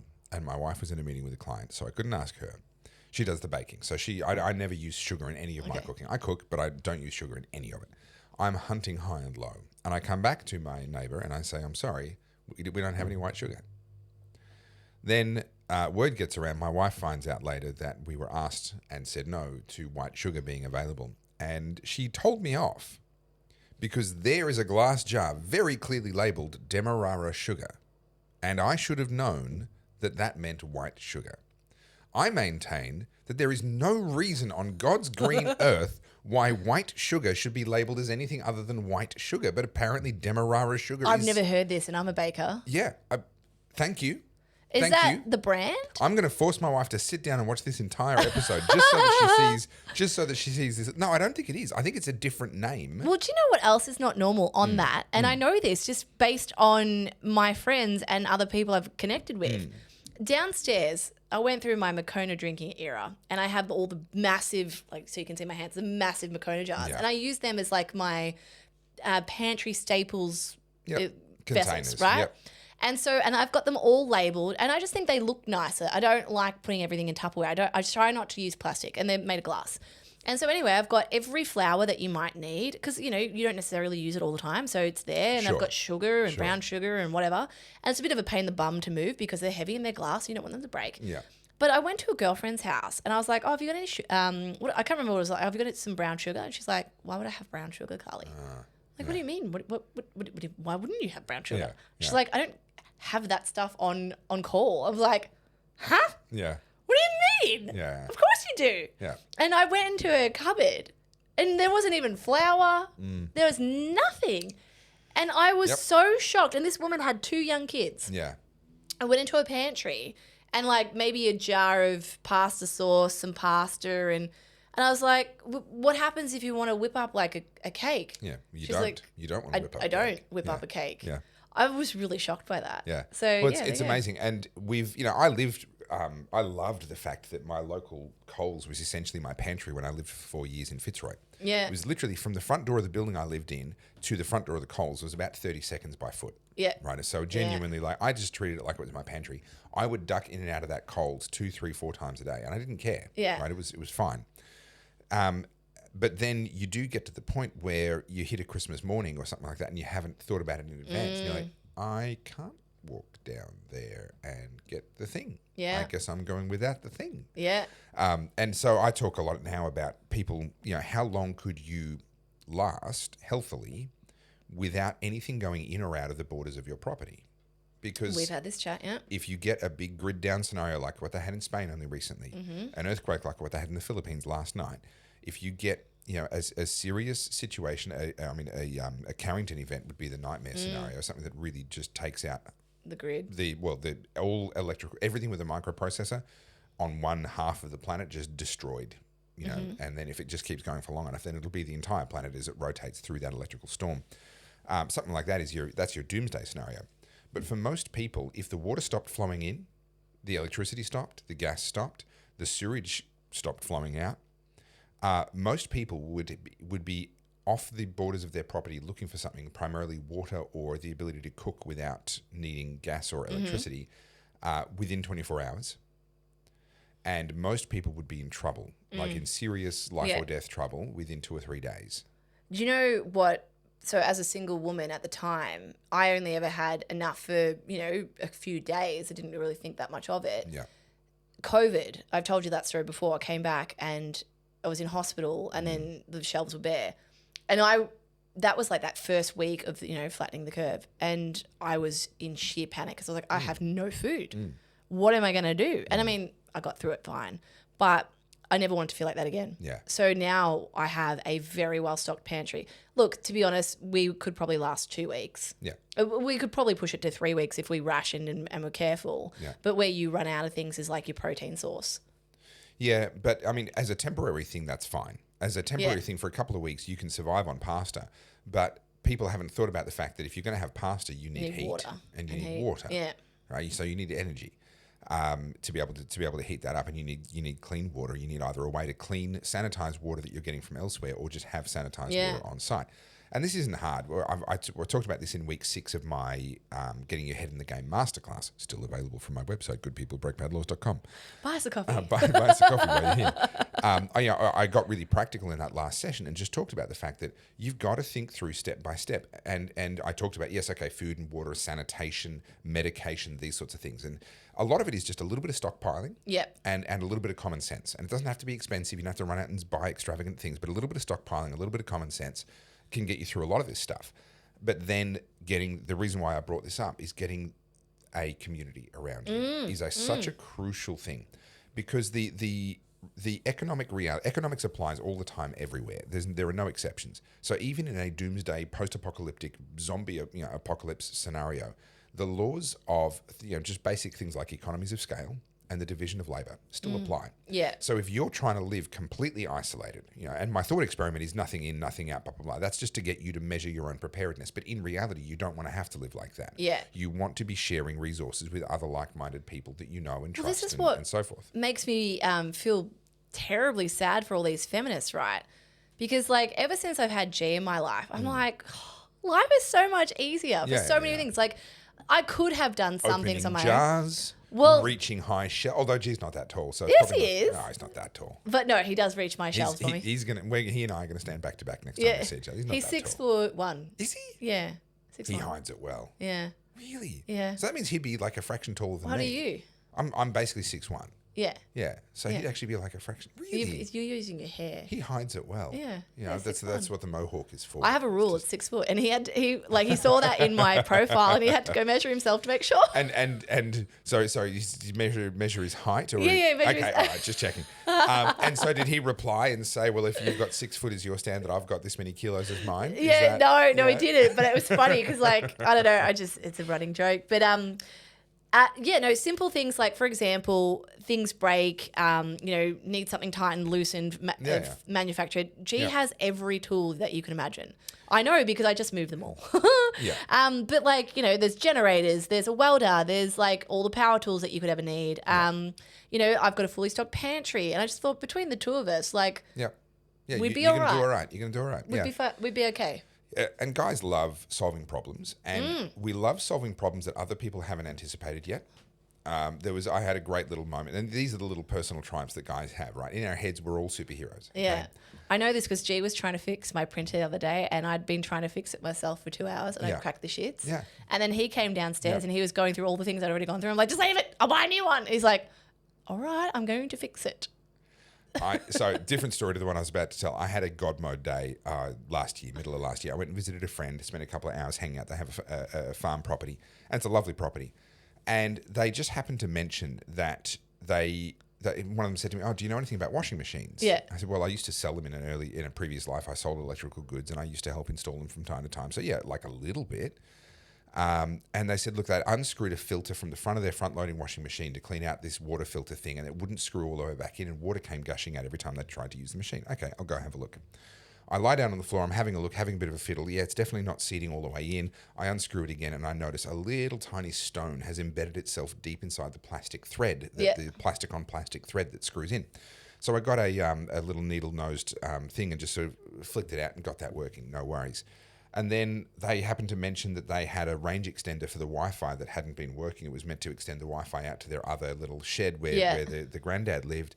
And so we faffed around with that, and that was me and the owner of the property, and we got that working. And then they just went, oh, well, we're on a roll now. So while you're here. Why don't we... so they had like one of those handgun massager things, and the battery was arcing up. So I tracked down a replacement battery online that was going to match the specs and be able to fit into the space. And then while I was fiddling with it, I figured out a startup procedure where it would actually work for them. I just had to go through a process every time they started it to kind of get it to kick in, but it worked. And then he gets a phone call, and a mutual friend of both of ours had called him because her car had broken down not far down the road. This is country living kind of stuff. And so we jump in his ute, we drive down there, and we're faffing about for a while, and I ended up suggesting that there was an issue with the wiring on the back of the fuse box, and in the end, it turned out to be a loose fuse, which he then clicked in. But all of a sudden, I was getting all the credit because I was the one that drew attention to the fuse box. And I'm like, well, just quietly, I was actually thinking it was like in the back of the fuse box, not the fuses. But okay, I'll take the credit for it. And I just had this God mode day, right, where everything I touched, you felt like your testosterone fixed. Was spiking? I still think about that day. I do. I still think about that day. All the men listening are just like, yes, like we dream of a day like that. So anyway, back to the story I was going to tell earlier. When I was a teenager, I had a couple of cousins that I used to hang out with a lot, and they were quite a lot younger than me. And I remember my mum and my auntie, their mum, were chatting away in the kitchen, and I put my hand with the back of my hand against the corner of the table. And I was just sort of holding my hand under the edge. It was a kitchen bench with an overhang, and I just had my hand there, and it was just the timing. I still think this is 30 years ago, 25 plus years ago. I still think about this. I had my hand there, and my auntie turned to me with slight annoyance, and she says, "What are you doing with your hand?" And right at that moment, her kid, who had been playing under the corner of the table, stood up and thumped his head into the palm of my hand. The timing could not have been better, right? I didn't have to answer the question. Yeah. She knew exactly, and she sort of looked at me and blinked and then went back to a conversation with my mum. Men love to solve problems that other people don't even know exist yet, right? And so often when someone looks at a guy and goes, "Oh, what are you thinking about?" and they go, "Oh, nothing," it's because you wouldn't understand. We're thinking about things and scenarios, and yes, some of them are just fantastical nonsense. Okay, yes, we absolutely do that, but actually also sometimes we come through that and we go, "You know what? I really actually should check that out." One more example. The power got cut off to my parents' house, and it was a scheduled maintenance. And they live high on a hill, and there's a water tank that supplies the house, but the water tank is actually at the ground floor, and a pump is needed to pump it up to the rest of the house. There just isn't enough mains pressure. And I had stood there and looked at all the plumbing and played with it all in a previous time when I was there. And to figure out if the power goes out and this pump stops working, how do we because mains pressure will get water through, it just dribbles out, it's not very fast. So what do we have to do and switch to get it one and then the other? I was on my way down here a few weeks ago for a podcast record, and my mum rings me and says, "The power's out, we haven't got water." And I was able to talk her through it. Why? Because in my head, I'd gone, I'm seeing things. That could be a problem one day. Yeah. I'd better go and have a look. Yeah.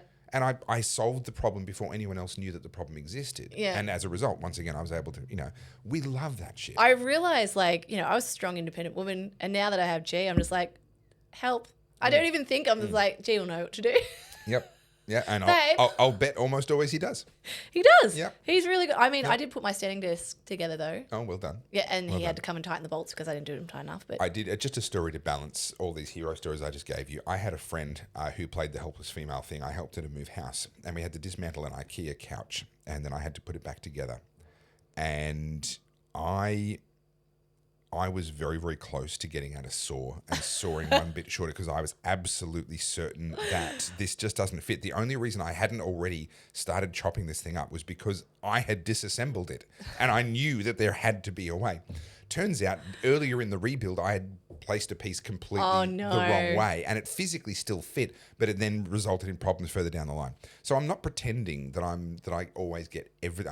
She never let me forget that. Yeah, I was ready to start sawing her bits of it off her couch, off the subframe underneath. So I'm not suggesting I get everything right, but you know what? I'm pretty handy. Well, most blokes are. On top of that, so we had a friend of G's came and helped us do the last bit of moving because there was just some things that I wasn't able to help him with. And not to throw this man under the bus, but he was telling us he'd gone through a recent breakup. And I'm a chatter, as you know. And then I was just like, having a chat to his friend. And G's like, guys don't talk like this, Carly. Like this is, and I was like, wow. Well, now we are now. And I was just like, I was talking to his friend about his breakup like I would to a girlfriend. I hadn't thought that men think about things differently. And it was obviously fairly recent, so it was quite sensitive. And he made a comment that I wish I could have, I wouldn't, but I wish I could have recorded him saying it and then play it to women. Yeah. Right? Because he was saying, just to summarize what happened, they broke up, but it basically was around the fact that she would get angry and then the anger would escalate, and there was no way to, every time there was an argument, it was World War III. Yeah. There was no way to, de-escalate it. Once she started going, it was like, yeah. And then, she'd bring up the back catalogue, then you did this, and then you did this, and obviously G and him have talked, and he was telling him about me. And he's like, yeah, Carly and I don't fight about anything, but, it was very calm, it was very straight, very, very relaxed. And he was like, oh my God, when it was good, it was amazing. But then it was And so he made a comment. He's like, he lives in the city. And he said, men my age will not date white women. We actively avoid them. And I was like, oh, I hadn't really explained that to me because I had never even thought about this. He's like, it's just too much stress. Yeah. You know what you're getting. You're going to get someone volatile, entitled, whose expectations are incredibly high, that no amount of you bending over backwards will appease them. And who doesn't see, who views them actually reciprocating as beneath them. Yes. So they demand everything from you. Yeah. And they view that if they were to reciprocate and actually start to go, hey, I wonder what he might like, that's beneath them. Yeah. And he's like, men my age are dating Southeast Asian women. Yeah. Or anyone that's not white, because culturally they don't have any of this progressive crap. Yeah. And they respect like traditional relationships. Yeah. And feminists will point to that and go, oh, you're a weak man, you couldn't handle blah, blah, blah. It's like, no, I just wanted some peace and happiness. Well, no, it's like, it's not that I couldn't handle it. It's like I had a choice and I chose not to. I chose not to, yeah. Yeah, correct, it's not about weakness. It's about going, I could have the poison apple or I could have the fresh pear. Yeah. I'm going to get the fresh pear. Yeah, exactly. But it was like, I'm sort of paraphrasing, but it was a really interesting conversation. Like, obviously, prior to having a partner myself, most of my conversations were female-centric. Sure. But most of my friends are in long-term marriages. So I myself and a handful of others are single. And now that I'm in a relationship and talking to my single friends, I think I've told you this story before. They're like, "Oh, you don't understand." I'm like, "Whoa, whoa." I haven't instantly forgotten, a decade or two. I've been there, but I see this in a couple of my younger friends because talking about the online dating and things, and they're not progressive. They're not, they're not watching your Clem Fords and your Abbeys, but there's still an element of looking for this like Cinderella moment. Yeah, he's going to be X, Y, Z, and he's just going to slot into my life. And we're going to have this beautiful little meet cute. The romantic story about how we met. It has to be just perfect. But also, we have talked about this before, but it's worth reiterating. Women have an expectation of who the man is going to be, but don't understand that kind of man is going to have an expectation on who they're going to be. Yes. Well, if women get the choice, so do men. Yeah, correct. Yeah. And most women are chasing men that are of a higher standard than they are willing to step up to. And that's a brutally honest thing to say, and people get upset and all the rest of it. I'm sorry, if you're looking for that high value man who's got the above average income, the above average height, above average appearance, all the rest of it, he's going to know, or at least he should. If he doesn't, there's other problems there. He should know that he's a catch. Yeah. And he should be the kind of person that says, you can't come into my life because I'm a high value man and then treat me like I'm worthless. Yeah, 100%. I won't be treated like that. Or just he comes home to like defense all the time, like oh, you've done this or you haven't done this, and it's constant like a barrage of verbal abuse. Anyway, feminism is dying. That's a good thing for the entire world, especially for women. Well, this is a great segue for this because let's talk about the rise of masculinity. Hello, Pete Hegseth. Hello, common sense. This is beautiful. I need to get my phone out for this one. You've got I was trying to find yours. I've got some of his speech on here. I want to read to you some of the things that he said. So for those that don't know, Pete Hegseth, he's the Defense Secretary. He pulled together all of his generals and said, hey, all of you have to come together to wherever it was, and you're all going to sit and listen, and I'm going to talk to you. And they did that. They all got together, all of their generals, all the rest of it. It was down to 1-star generals. So that's a lot of people. Like this isn't the 4 stars. This is all the way down. And they all came together. Well, Secretary of War, that's the new department name, Pete Hegseth, announced another policy shakeup in the department. Policy shakeup in the department to uproot remaining woke policies that have plagued our military. Hegseth delivered remarks to hundreds of generals and admirals in Quantico, Virginia, calling out policies that promote gender diversity rather than military strength or merit. This job is life or death. This is a quote. This job is life or death. Standards must be met. Quote, this administration has done a great deal from day one to remove the social justice, politically correct, and toxic ideological garbage that had infected our department. To rip out the politics. No more identity months, DEI offices, dudes in dresses, no more climate change worship, no more division, distraction, or gender delusions, no more debris. That's all a direct quote. As I said before and will say again, we are done with that shit. Direct quote again. Now, Hegseth announced that moving forward, every combat requirement will be enforced to the highest male standard to ensure that the American military performs at the highest level. Some of these requirements include a height and weight measurement, biannual physical tests, and rigorous combat training. Quote, each service will ensure that every requirement for every combat military occupational specialty, for every designated combat arms position returns to the highest male standard only, Hegseth said, because this job is life or death, standards must be met. Frankly, it's tiring to look out at combat formations or really any formation and see fat troops. Likewise, it's completely unacceptable to see fat generals and admirals in the halls of the Pentagon and leading commands around the country and the world. It's a bad look. It is bad, and it is not who we are. These heightened standards quickly raised questions about women serving in the military. Hegseth maintained that the standards would be enforced across the board, regardless of the gap in biological capabilities between men and women. Interesting how suddenly the biological differences are being acknowledged. If women can make it, excellent. If not, it is what it is, Hegseth said. It will also mean that weak men won't qualify because we're not playing games. This is combat. This is life or death. That kind of attitude is going to make every single member of the US military stand a little bit taller and hold their head up a little bit straighter. That fired me up. I got like, all I could hear in the back of that, highway to the danger zone. You're like, you've watched Top Gun. We've had this. Have you seen it? I've never seen all of Top Gun. What the fuck is wrong I saw the new one. Okay, the new one has a little bit of a montage. A bit of the vibe. There's a scene where they're all playing volleyball, right? Yeah. They've all got friggin' dog tags hanging up their necks. They're half naked. Tom Cruise and Val Kilmer, I believe, are in jeans. They're in denim jeans. And they're playing volleyball. Yeah. And like that scene is how I knew I wasn't gay. I remember watching that at 10 and going, I don't know why, but this makes me happy. Okay. And I just remember that. And I'm like, that's my view of the military. Like brouhaha, like Navy SEALs. The bravado, the testosterone. That's what I expect. Yeah. Like if I'm in combat, I want that on the battlefield. I had to pull this up so I could show it. I don't want this. What is this? Yes, little dog face down in the bottom right corner. And the fact that this stuff has been entertained, that they've humoured people who want to be trans or want to be overweight or want to have all their various sort of DEI nonsense going on, woke nonsense going on. And this was happening in the US military under Biden and really for quite a long time before. To be fair, it kept happening under Trump 1.0. Yeah. He didn't actually put a stop to it the first time around. This is why. I don't think woke was as prevalent or as obvious. It wasn't as obvious, and I don't think Trump understood the assignment. And I kind of think it's been a really good thing that he spent 4 years out of the White House and he got the revelation of, that's what I should have been doing.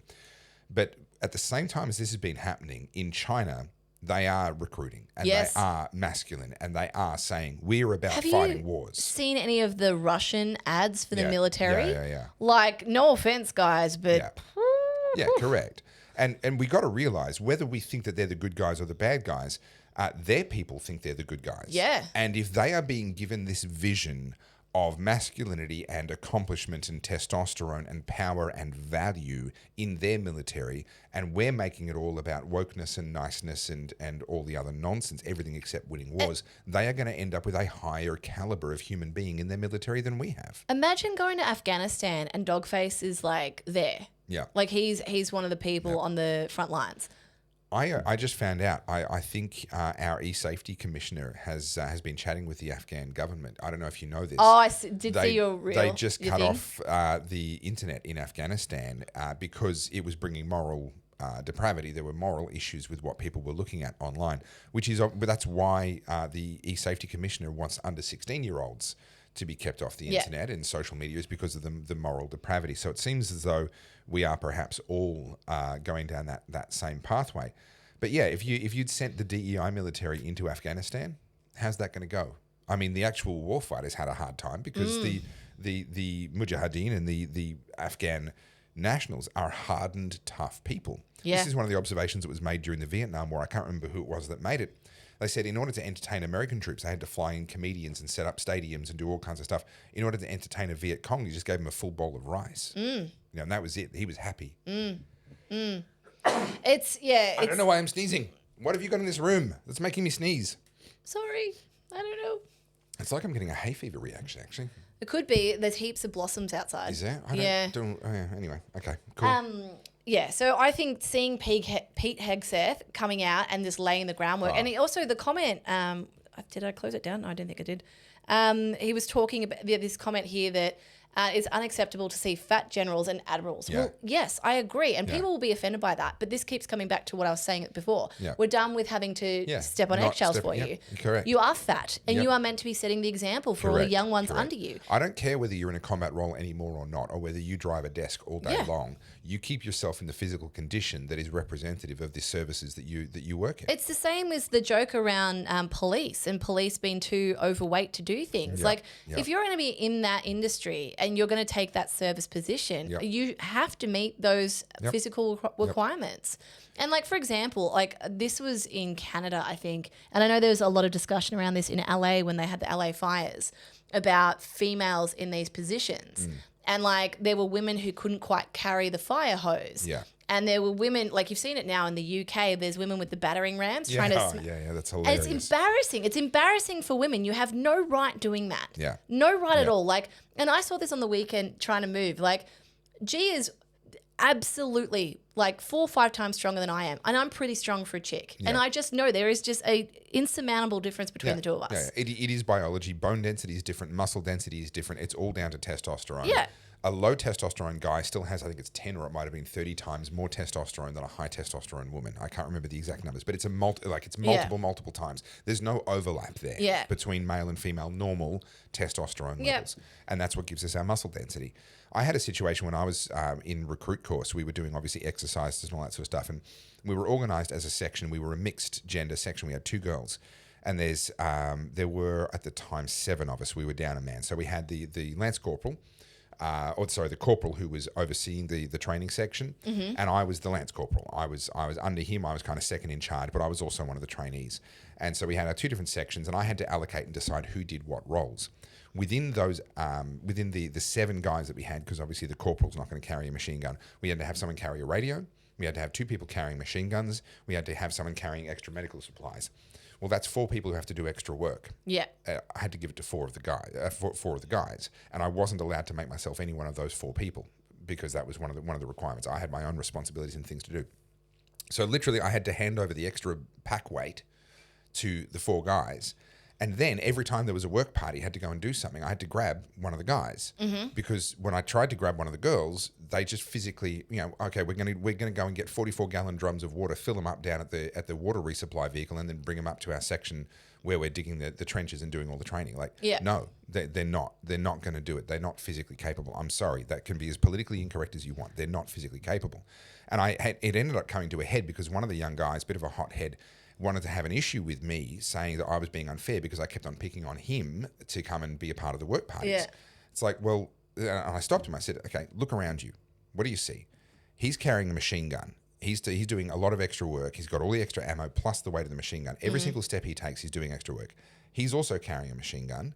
He's got the radio and the extra battery. So between me and you and that one other dude, we're the guys that have to do the heavy lifting because I'm sorry, the girls can't. And the girls were all in earshot and they just looked at me and went, Yeah. Yeah. And so unfortunately, and what I said to him that shut him up was, every single work party I've put you on, I've also been on. I've been right next to you in every single one of them, and I will continue to be so. And that shut him up. But the point being, there is extra workload now being unfairly distributed onto the other soldiers because we've decided to be politically correct and allow girls into what at the time was training as an infantry section. Their destiny wasn't infantry, but that's what we were training as. Not only that, like I don't know the exact word for this, but biologically and the chemistry in our brain doesn't allow us to make the right choices in the heat of the moment. So if you're on a battlefield and it's between life and death, a woman is more maternal. They're more likely to be like, oh, actually, then no, kill. Kill, yeah. Right? And I don't want hesitation. If this is honestly life or death, I want the person at the front who can do the whole life and death thing. Yeah. And there's no business in women being in those roles. Like, not to say that there aren't some exceptions. I'm sure there might be. But you think about what's actually required to take down the bad guy, whoever that might be. You need to be able to make those decisions and think about it later. Yeah, correct. Hesitation gets people killed. And the effort, you mentioned there might be some. The effort that would be involved in opening recruitment into these roles to women to then find those few. Yeah. The upside of that is so small for the amount of effort required. It makes way more sense from a resource allocation point of view to simply say these roles are men only. Yeah. Simple as that. Just thought I'd show this photo. So like this is obviously a a man in the military carrying 3 pizzas, and he has no business being in the military. I'm sure you're a nice guy. He's got a bit of a gut. I wouldn't put it past him to still be very powerful, to have quite a lot of muscle he might and a be lot of strong, power. but it doesn't matter. But he's not going to run very far. Yeah. Yeah. That's but this is the thing. Our military is meant to be the best of the best. Yeah. Like, there's a reason why Top Gun was so loved. They were Top Gun. They were literally the best of the best. Just a note on that. Genuine special forces guys don't look like that. No, I know they because don't. That body type, that level of leanness doesn't actually lend itself to stamina over days and weeks, you know, in the field, etc. I've met a couple of special forces guys, and they can be at times very unassuming. Oh, but this is what I was sort of saying at the beginning is like, elitism is back, not in an exclusionary to be nasty, but in a you have no business being here. Yeah. You do not belong at this table. Excellence is back, and a separation on the basis of excellence is becoming culturally acceptable again. And what I am excited by is that means people are going to naturally disperse where they should be, where your natural talents will take you. Now, I like being fit, but I have no business being in one of those roles. I'm nowhere near fit enough. And I also don't want to train to be that fit. So it just makes sense I'm not there. I just had a conversation with a business owner, a friend of mine, and we were discussing one of their employees. I know their business quite well. I've been around it for over 10 years.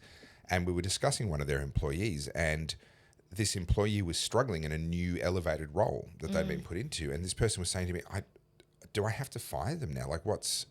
Like, they're just not performing, and it's putting stress on other members of the team, and it's not really fair.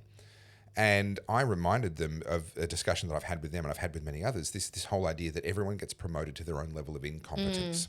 So we go, you're doing really well in that role. We'll put you up, and then sooner or later they don't thrive in that role. But now we lose them altogether. We have to shuffle them out of the business, or they get stuck where they're miserable because they know they're not doing a good job. They're not enjoying it, and where the company's going, we need someone competent in that position. Yeah. So I said, well, what if you just, because it wasn't an official promotion, it was an increase in responsibility. I said, well, what if you just accept that person is that level where they were?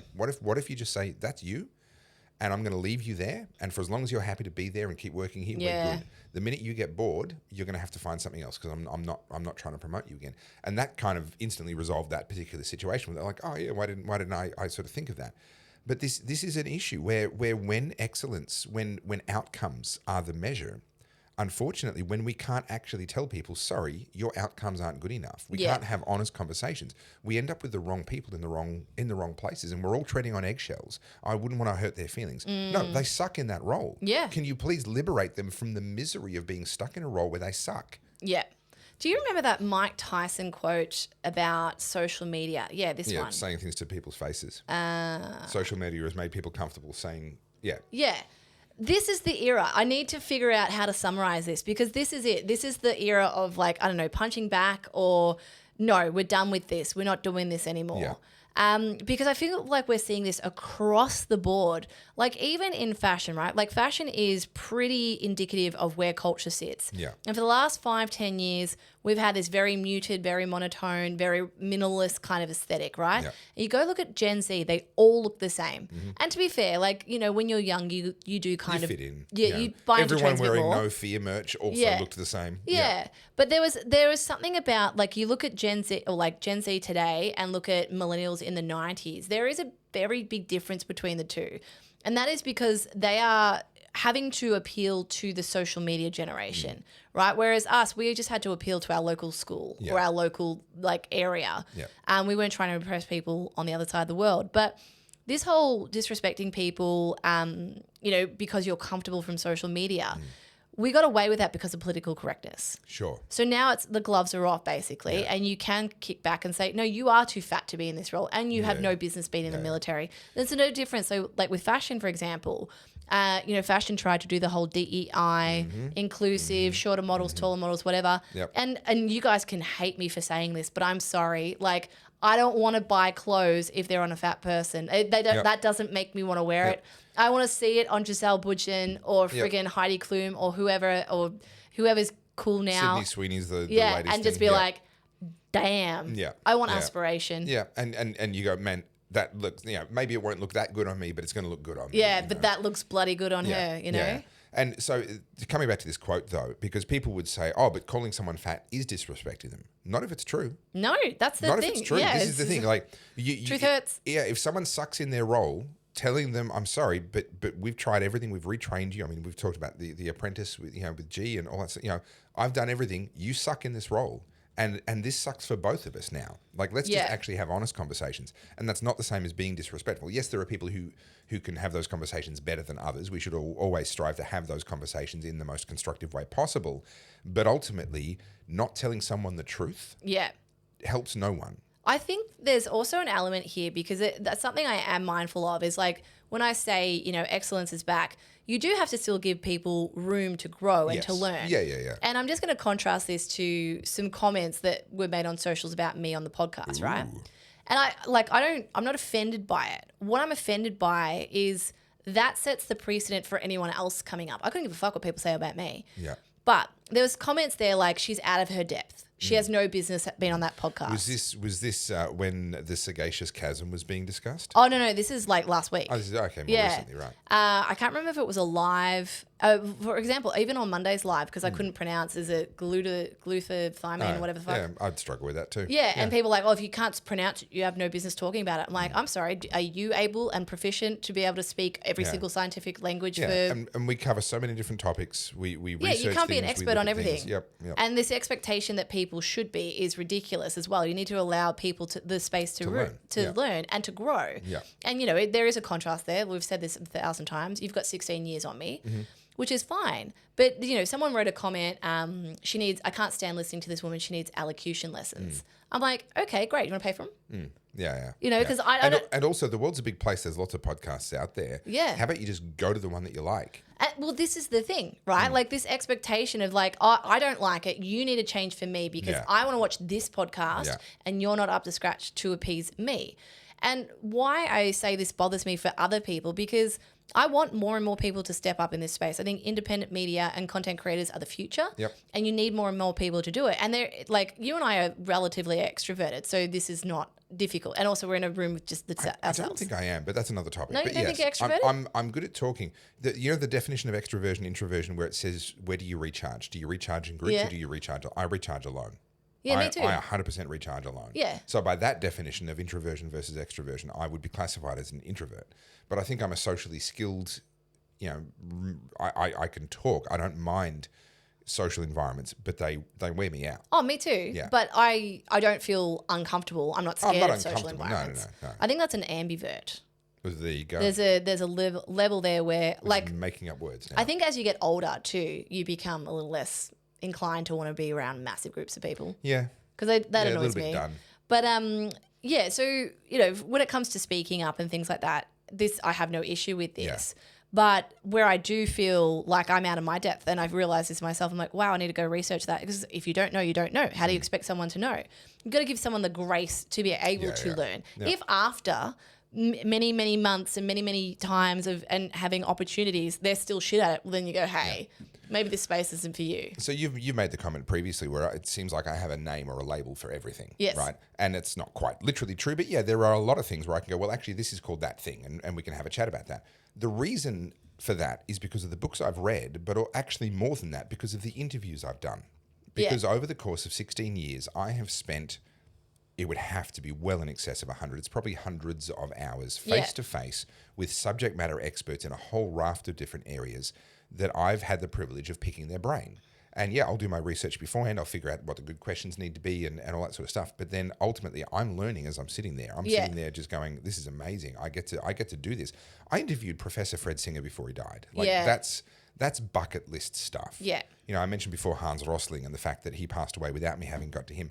I would love to interview Thomas Sowell before he passes away, but unfortunately I doubt I'm going to be able to get that to make that happen. But I've interviewed some incredible people, and I listen and I pay attention and I have reasonable retention.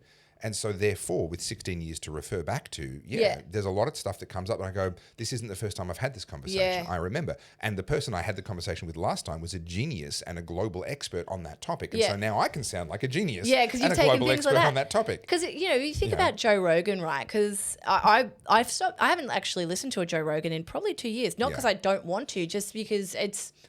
It's time you don't have. I don't have time to listen to. I don't listen to anyone regularly. And some of the people I'm just not that particularly interested. Yeah. Whenever he has someone on, there seems to be a circuit between Diary of a CEO, Joe Rogan, what's his name, Chris Willicks. Oh yeah. Modern Wisdom. Yeah. They kind of sort of like once they pop up on one, they're on all the others. Yeah. And so I often see a lot more from either Modern Wisdom or Diary of a CEO, and they clip it so well that it's like, oh, that's all I needed, 10 minutes, whatever. Whereas with Joe, it's like, hey, here's the 3 hours. Yeah. Kind of like this one. Yeah. But with Joe, he's been doing it for 15 years now. Crazy. You think of who's been on that bloody podcast. How many thousands of interviews has he done now? Yeah. Of multiple hours each. And he sounds incredibly informed because he gets to sit down not just with a scientist to talk about science. He sits down with the guy who does nuclear fission, and then he's got the guy that does the biochemistry, and then he's got Elon Musk. So he's like at the source. Yeah. And then he's having a much more straight conversation where they're the expert at that and Joe's teasing it out. Yeah. And I think that's the beautiful part about podcasts is that not everyone is going to be an expert on everything, and you're going to have someone that's like, just let's tease this information out. Let's put it down into terms that's easily digestible. Yeah. Because a lot of this stuff, like, have you ever listened just to torture yourself a progressive podcast? I've listened to very few podcasts, to be honest. I find that a less interesting way to get my information, what I need to know. So the honest answer is no. I've never listened to one from start to finish. I've dipped in and out of a few. I've listened to a few over the years that I didn't know at the time were progressive, and then it becomes very bleedingly obvious as things go on. And there's so much terminology. I'm like, I need a dictionary because you've got all these words for things that I don't actually know what these are. Yeah. And it feels exclusionary because I'm like, what does intersectionality mean? What is that word? What is polyamorous? Hang on. Yeah.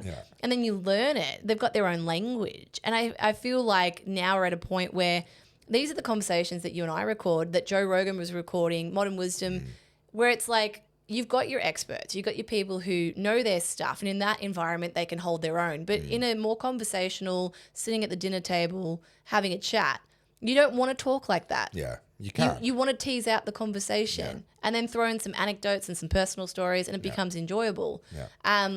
Yeah. Now, I actually genuinely feel like we've only just started. Like this has gone so fast, but I'm mindful that we need to start winding up. What topics have we got left? Okay, what do we want to torture people with next? Okay, so we've talked about that. Okay, I was going to talk about the whole 5% mortgage, but I feel like, I know we talked about this on the weekend, on Monday, but I feel like it's worth revisiting.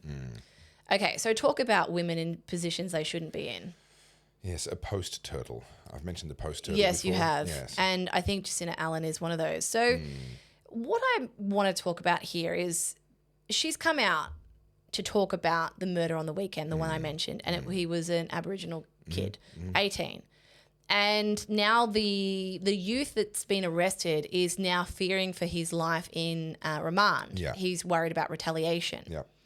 And Jacinta Allan, as expected, has had to come out firstly declaring victory over the machete bins while simultaneously expressing condolences to the family of the slain teen. Of a kid who got stabbed to death. So, because it was with a knife, not a machete. So, I mean, that makes all the difference. She's come out saying the ban on machetes, the ban on possession of machetes is already working. In just the first month alone, we've got more than 6,000 of these dangerous weapons that have been passed through the machete disposal process.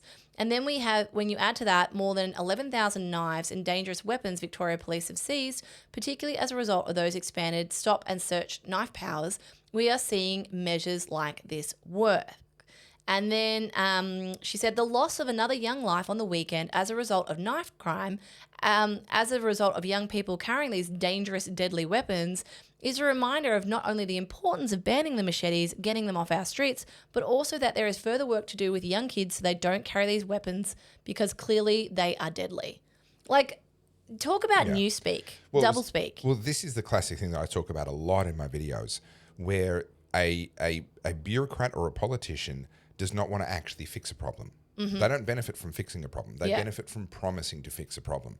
And if they can promise to fix a problem and then it is never actually fixed, then it becomes a permanent reason for them to double down, triple down, more power, more budget, more whatever it may be. They never actually want to fix a problem. And unfortunately, crime and particularly weapons crime in particular, they don't want this to go away. This is wonderful for them politically. It's great speaking. for campaigning. Great for campaigning. Great for making promises. 6,000 machetes have been handed in. Okay, how many of them have come out of the hands of people who are actually dangerous, and how many of them have come from gardeners and campers and people who have log fires outside during winter? How many of these are actually weapons, and how many of them were just tools? I would suggest that almost every single one was a tool, not a weapon. And, on the weekend we had in Burke Street, we had kids running around, stolen car, machetes. It's not slowing down. It's escalating. It's getting more outrageous. And now that, I think I said this when we opened the podcast, death is on the table now. Death either for speaking up politically or death now for lack of action on the government's behalf. Yeah. When I talked about this whole era of your PC's done, it's because it's really hard to worry about someone's feelings when death is on the table. Yeah. And when your living standards are in decline. This is the thing. People are hurting. People don't care about politics until it hurts them. People are hurting. And that's not a good thing, but the silver lining is they're starting to care. And what people are realizing is the classic words of, I think it was originally Plato, the price you pay for ignoring politics is to be ruled by lesser men. Yeah. That's a modern English paraphrase of what he said.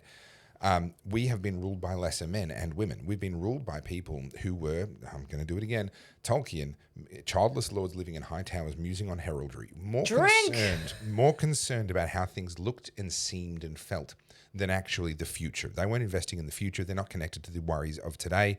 They're just thinking about symbolism, heraldry. And Tolkien, he said that in a fictional world, in the Lord of the Rings Middle-earth world that he created, but it's true. This is what these people do and who they are. And so they're worried about the seeming. And in the real world, we're worried about the reality. But for as long as we ignore the political landscape, they get away with being distracted by the seeming. What's happening right now is people are going, hang on, this is hurting me. I'm going to start paying attention. And they're being brought back to the reality. Yeah. They have to. Yeah. And it's up to us to make such a groundswell that politicians actually have to start addressing reality. Otherwise, they won't get reelected. Yeah. I think, now it's at a point where it's on your doorstep. It's a real threat. If you had a teenage boy at the moment in Victoria, I would be genuinely concerned. Yeah. Because you don't know who they're associating with and who their friends hanging are. out with. And who's going to be that idiot at the party with the machete, right?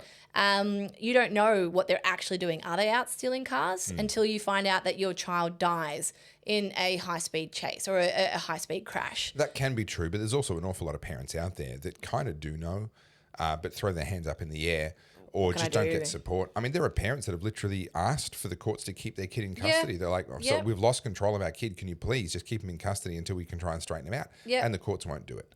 So I think you brought this up on Monday. Unsolved crimes in Victoria soared to nearly 300,000 as police struggle to fill rosters, staff stations. So I don't want to keep beating this drum because we've talked about it a lot, but it's a demoralization of our police force, of the citizens. Like did you see this video of a woman doing the... Yeah. And what's everyone doing? They're filming. Just walking around. They're just watching. Standing around watching. Yep. Yeah. No one tried to stop this chick. No one thought, hey, To be fair, if a bloke actually tried to stop her, he would end up in charges. Oh, I get that. Charges. I get that because this is the world we live in now. Yeah. But what I think I pointed this out when the woman's car got carjacked with her kids in the back, and her reaction was just so so calm tame. And these are the reactions from people who are bystanders watching it. Same thing. Oh, it's not very good. Yeah. Where is your anger? We're so cowed. Where is your anger? This is your city. This is your life. And you're just accepting this as if it's the norm. This is not normal. You know it's not normal. It was never normal. And now carjackings are so regular. There's 9 carjackings in Victoria a week. 9. Yeah.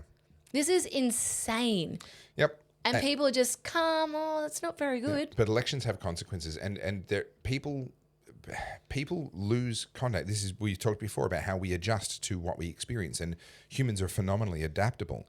And unfortunately, that works against us in situations like this because people have lost touch with what life could be like. And then they're no longer comparing what's happening today with what was happening in the 1980s. those were different times. You can't compare those two. Yes, you can. Yeah. Yes, you actually can. Yeah. You can compare what's happening today with what used to happen when we had a functioning justice system. That's absolutely valid. But unfortunately, people don't. And so they don't get angry enough. Did you see this story? It happened in Sydney, the gang rape, the Muslim men. No. Gang rapist accused spotted back on the same streets where a girl was raped for 6 hours. Wow. This was a horrific story. So they were all... thanks, Loz, for putting the link in there. Here we go. I don't know what I just allowed. Teen accused of a 6-hour gang rape of a young girl is spotted in a flash white Mercedes as his family blows up at the Daily Mail. So when he was being arrested, the family was screaming at the news and carrying on. He's 19, so we know his name. It's Adam Abdul Hamid, and he was part of the group that gang raped this woman. So he's out on bail. And he was released after a judge found he would not pose an unacceptable risk to the community and was released to the custody of his mother. So hang on. He's just raped someone in a gang rape, in a very aggressive gang rape for 6 hours. But don't worry, guys. Yeah. He's not a danger. It's not a danger to the community. You can trust him now. He's just going to rape another girl, but that's fine. Yeah. It's fine. It's only a rape. What are you worried about? And this is the thing. We've seen this in the UK, and the UK shows us just how much worse this can get. Look at this piece of shit. Yeah. Sorry to interrupt you. I want their faces everywhere. I don't give a shit if they're 14, 12, if they're committing violent crime, if they are the ones breaking into houses, stealing cars and running this state into the ground. Yeah. I want their faces everywhere. Shame these idiots. Look at this loser. What a slob. Look at him, hat backwards, staring at the camera. You don't take yourself seriously. That's why you rape a woman. You don't even know what it means to be a man. You're a pathetic, weak, little cowardly boy, and that's what they need. Shame these people. I can't shame anyone for fashion, so I'm not. Look at him. Oh, look at me in my Nike tracky ducks. Yeah. That is I can't wear Nike anymore. I used to wear Nike Tech Fleece because I really like the jackets. I cannot even put them on because that is the uniform of these fucking weak, pathetic, cowardly men. So unfortunately, the reason why this has been enabled, and I don't know this person's history, but I very sincerely doubt that they are unknown to police. If they're doing that kind of thing now, they've had involvement with criminal behaviour in the past, right? And we haven't dealt with it properly. That's certainly been the trend with, for example, the guy that was stabbed to death the other day, the Aboriginal kid that was stabbed to death. One of his attackers was out on bail. So we know that the trend is we keep going soft on crime. We keep on doing the teary-eyed thing of, they're too young, they didn't understand, whatever the excuse may be. We release them on bail, because our prisons are too full, we don't have room to remand them all in custody. And then they go out and reoffend. And we get this social contagion aspect of it because instead of seeing consequences, they're seeing people getting off. They're emboldened. They looks don't like care. they're getting off. But people sort of say, it is what it is. Well, hang on, it can get so much worse. We know in the UK that the government and local councils and law enforcement and courts were actively covering up rape grooming gangs. These were not people who were committing isolated instances of rape. They were actually going out of their way to find and groom and lure and trap young girls who could be assaulted and raped in the most horrific ways, like pack animals. And the government covered that up for them. Mm-hmm. That's how bad it can get. Now, I don't believe we're there yet in Australia, but if we continue to allow stuff like this to happen, that's how you get there. Do you know what I think the problem is? I think for a lot of people, they think it's the exception, not the rule. Like, that's a one-off. It's terrible what happened, but it was a one-off. I just want to read this story for those of you who might not be familiar. This happened in New South Wales. So Abdul Hamid, along with 3 other teens who cannot be named for legal reasons, are accused of participating in a 6-hour-long sexual assault of a 17-year-old girl at multiple Sydney locations in December 24. Due to his age, he's the only person that can be named. A 17-year-old girl was allegedly approached by a 16-year-old boy at 5:30 p.m. at a shopping centre in Liverpool, 31 kilometres southwest of Sydney CBD. The 16-year-old allegedly followed the girl to her car and she reluctantly let him inside before he began sexually assaulting her. A short time later, the male asked to be driven 5 kilometres to Wheat Park in Sadleir, to which the alleged victim agreed on the understanding he would get out of the car when they arrived. At the park, 2 other males entered the car, and they also allegedly sexually assaulted the girl. A 4th male then arrived in another vehicle, and then the alleged sexual assault continued as the girl was driven around, according to court documents. During the alleged assault, Abdul Hamid was asked, "Do you want to have a turn?" That's this piece of shit. That's just sick. This piece of shit. 19, gang raping a fucking kid. But that's okay. That's fine. He is no danger to the community. Yeah, we'll let him back out on bail. We'll let him back out on bail. And yes, I'm fired up. You should be. Everyone should be. This could be your daughter. This could be your kid, right?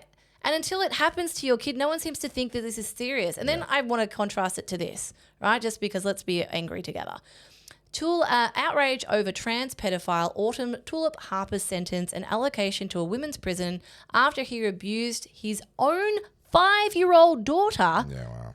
And now he's in a women's... This has to stop. Yeah, this is nonsense. This is why we need the Pete Hegseths of the world to go, no more. Yeah. Done. Yeah. This is the great fragility crash. That's what I'm going to call it. The fragility crash. I don't give a fuck what you think you are. You could be purple inside out. I don't give a damn. Yeah. You're going to go rot in hell in prison. Yeah. What you did to your daughter. You know, and to be a little even more controversial, you know. Look at this piece of shit. Sorry, I've got to show you your faces. These people need to be shamed into oblivion. Yeah. Look at this piece of shit. They all look the same. They all look like this. And the argument is, you know, a child abuser, for example, would get put into a special section in prison for their own protection. Yeah. Like, why? Why? Let it happen. Why? I mean, if even murderers and all the rest of it are like you're fucked. Because right? pedophile's the bottom of the barrel, isn't it? Yeah, absolutely. Yeah. Like, and so it should be. It's sort of like, well, I think there's an element of natural justice at work there. There was also, I saw it yesterday, a male porn star in the US who got done for child porn. And he made his name, not that I'm very familiar with gay porn, by the way, but he made his name, you know how you have like a niche? And his porn was he was a masculine looking dude and his success came from him having sex with very young looking boys. Right. Like legal, but not legal. Yeah, and then as luck would have it. Oh, turns out. Surprise, surprise. He likes to have sex with young boys. And so he's been jailed. And it like not saying it's a good thing, but there was a weird refreshing moment during the trial when he said, I knew it was wrong and I still did it anyway. I don't think we see that enough. Yeah. He knew it was wrong. He thought he could get away with it because fucking freaks, pieces of shit like this get away with it, right? We've heard the story of the 2 gay men who adopted the 2 young boys and what they did. Yep. These people, and you're going to be like, oh, Carly, you can't paint them all with a brush. Yeah, you fucking can. Because look at Clementine Ford. She's one of this crew. She's the one that's celebrating a man being murdered in cold blood in front of a crowd of people. Mocking the widow. Yeah. Abby Chatfield, oh, I love abortion. I'm sorry. These progressives need to be shamed. Well, this is the culture of death that I've talked about before. Our culture celebrates death. And I won't go deep into it this time. I have previously. But fundamentally, our culture has decayed to the point that we view death as a solution. We view death as a valid political tool. Whether it's abortion, ending someone's life because their life isn't convenient for the mum. You know, we look at ancient civilizations. We say, how could they sacrifice children in the hope of having a better harvest? Well, today we sacrifice children in the hope of getting a degree and a bigger paycheck. Yeah. So I don't think we're any more virtuous. We view death as a solution to loneliness and people being old. It's like instead of saying, well, maybe friendship and maybe community is a solution to that problem. No. We'll just a bit of death. We'll just fix it with some death. Yeah. Transgenderism is a death cult. Not that it kills the individual that has the surgery, but they will never have kids. It's the end of their bloodline. You know, we talk about the future is made of the future is built by those who show up. No one who's post-operative transgender is going to have a kid to show up and shape the future. These are all death cults, and our entire culture celebrates death. And I bring this back to in the book of Proverbs. Wisdom is speaking in one of the moments in the book of Proverbs and says, those that hate me love death. And we know from earlier in the book of Proverbs that the fear of the Lord is the beginning of wisdom. So the fear of God leads to wisdom, but those that hate wisdom love death. So those that love wisdom will love life. And so when you see a culture turning to death, coincidentally, just after it rejected God, you're like, well, surprise, surprise. You've rejected God. You've rejected wisdom. You've fallen in love with death and you see it as a solution. And it takes many different forms. You're absolutely right. You know, Clementine Ford and Abby Chatfield, this, dudes being locked up in a women's prison because they're making claims about their sexuality or their identity. And pedophiles and rapists getting away with it, essentially. Yeah. This is all part of the same death cult that our culture has become. But the good news is, I think that has peaked. I think that was tied up intrinsically with all of the wokeness, all of the manipulation of our language, all of the political correctness. You can't call it out. You can't say anything. Look at what's happening in the UK. The rising of anger, having had the rape gangs and having had all of that, having had Tommy Robinson getting thrown in prison for daring to try and actually alert the British public to what was going on in their streets. We saw recently the girl with the 2 weapons having the argument. She became an instant cult hero now. Yeah. We are watching the people rising in anger because we're not concerned about heraldry. We're not connected to these elites and their out-of-touch concern for how things seem. We are concerned about how things are. And this is the clash that we talked about on Monday. We've been talking about it for a while. The clash that is coming now, this incredible collision between the leaders of the death cult, the World Economic Forum, the UN, most of the people in government now, who subscribe to some form or other of death cult. They view humans as the problem. They view humans as a virus on the planet. They're Malthusian in their worldview. We talked about population earlier. All of this is tied together in this death cult, this belief that death is the solution and that humanity and life and the celebration of human achievement is the problem. All of that's tied up together. And what we're watching right now is a collision between humanity itself and the anti-humans. These people are anti-human. Yeah. They view death as the solution, humanity is the problem. And the collision is happening right now and will continue for about another 3 or 4 years. I think what you're seeing as well, like, because they got so comfortable being these weird, and I'm going to use horrible words, sorry, but I don't care anymore. I told you, gloves are off. These weird freaks were somewhat tolerated and accepted. You know, they were entertained and celebrated. I've talked about Denny Todorovic, the Geelong influencer that got absolutely thrust to the front of the fashion scene and humiliated all of them. It was the ultimate lesson for all of them. Yeah. It made them all go, holy shit, we got to be more careful with who we select. Turns out freaks can be freakish. Yeah. Yeah. It also turns out that exclusivity, that sort of like you have to sort of make your way in and we need to vet you, that's there for a reason. You don't want these random weird people to be parachuted in because guess what? They're going to bring disrepute into your organizations. But now, like, I know you posted this, but I just saw it pop up. This is worth talking about. An African court proposed to deal with the youth crime wave. Are we saying the thing now? So we are saying that it's Africans that are causing most of this problem? All of a sudden? I mean, what a confession that is. Yeah, I'm like, there's a couple of things there. So we need an African court to deal with the what? The African crime problem. Yeah. Wow. And apparently, machete attacks and carjackings and kidnapping people's kids in the backseat of a car, it's a cultural misunderstanding. Yeah. I realise. If we were just more culturally sensitive, Yeah. then these problems wouldn't happen. This is what I've said all the way along. People say, oh, we have to stop immigration because they're not culturally compatible. No, we have to enforce our laws, because laws are an expression of what is culturally acceptable. All we have to do, we don't need another court system. We need an actual court system. Yeah. We just need a court system that has a spine and stands up to these people. Now, just to contrast it to something else, are you familiar with what Mad Monday is? No. So Mad Monday is like at the end of your like footy season, you go and like blow some steam. Yes, I am. Yeah. Yes, and they dress up, and every year someone gets into trouble because they went too far. Every year. Yeah. So now we've got. Who was it this time? Now, to be fair, guys, please forgive me. I don't know much about AFL these days. I'm very out of touch. But who won the grand final? By the way, I have no idea. I don't know. Literally no care idea. Less. I know Geelong was in it because our neighbours down the road had Geelong flags. What I can tell you is that Max Verstappen won his first GT3 race at the Nürburgring by over a minute, which is an absolutely freakish thing to do, given he's not a GT3 car racer. That's what I do know, but I know nothing about football. Interesting. Well done. So this is Bailey Smith, who's like a good player. All the people in the chat are like, Carly, you can't talk about AFL because you don't know anything. Anyway, so they've dressed up, and Bailey Smith, apparently, he's a bit of a Chad. That's dressed up? Like I don't know what character he is. Oh, Breakback. Oh, it's Breakback Man. I don't know. Okay. Yeah. So anyway, all the pearl clutches, all the progressives, because the AFL is actually crazy woke. Oh, yeah. Crazy woke. And they've got these young men full of testosterone who are being paid a freaking fortune. Yeah. Like, this is Ben Cousins all over again, right? Yeah. And Bailey Smith seems to get a lot of the attention. I don't know if it's because he's a good player or he's just like really out there. Yeah. You know, he's just loud. He's a bit like a Brendan Favola, I think. Everyone in the chat's just like, stop talking. Stop talking. I don't bloody know. All right, let's get to the outrage. So what did they do? They dressed up as a band, I think. Where is it? So scroll up. We had a couple in, like, there were a few people in like blue shirts or something a bit further up this article. Oh no, different article. Okay. Wasn't thrilled with the Mad Monday antics of Geelong's playing group, but the league won't hand down punishment themselves. Why would you? This was my point, right? Yeah. Here we go, because he was mocking veteran journalist Carolyn Wilson. That's okay. And? It's like it's because she's a woman.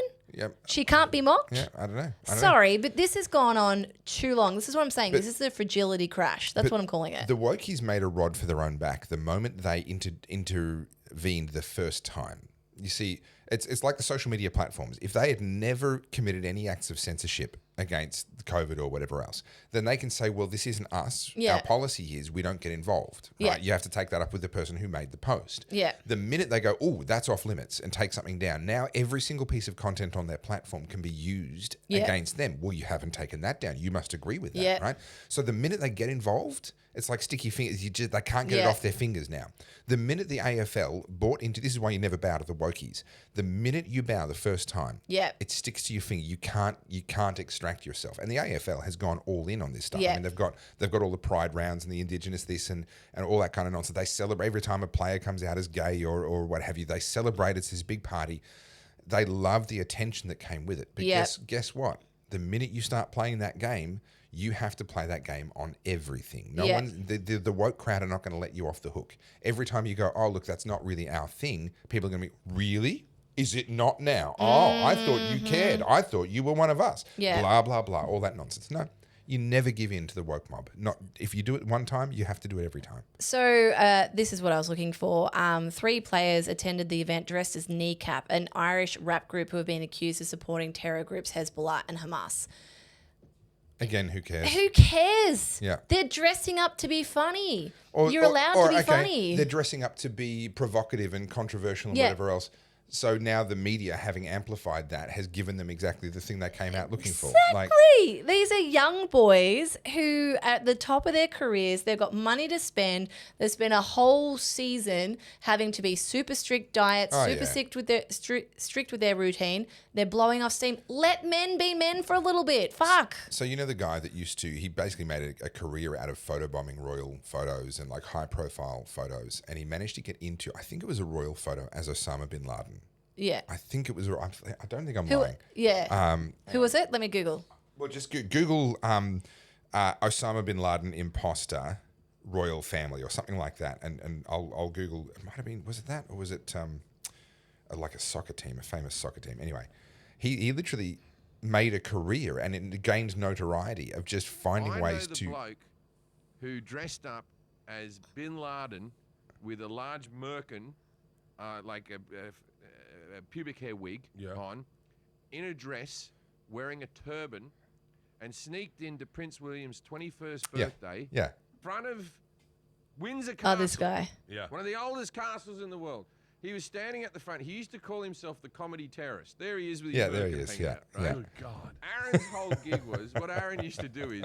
I can't stand Jim Jeffries, but okay, sure. so we don't have to watch it. But my point is, there was a time where we went, okay, there may be bad taste, whatever, but that's clearly it's a larrikin being a larrikin, trying to have a bit of fun, trying to get a bit of attention and notoriety.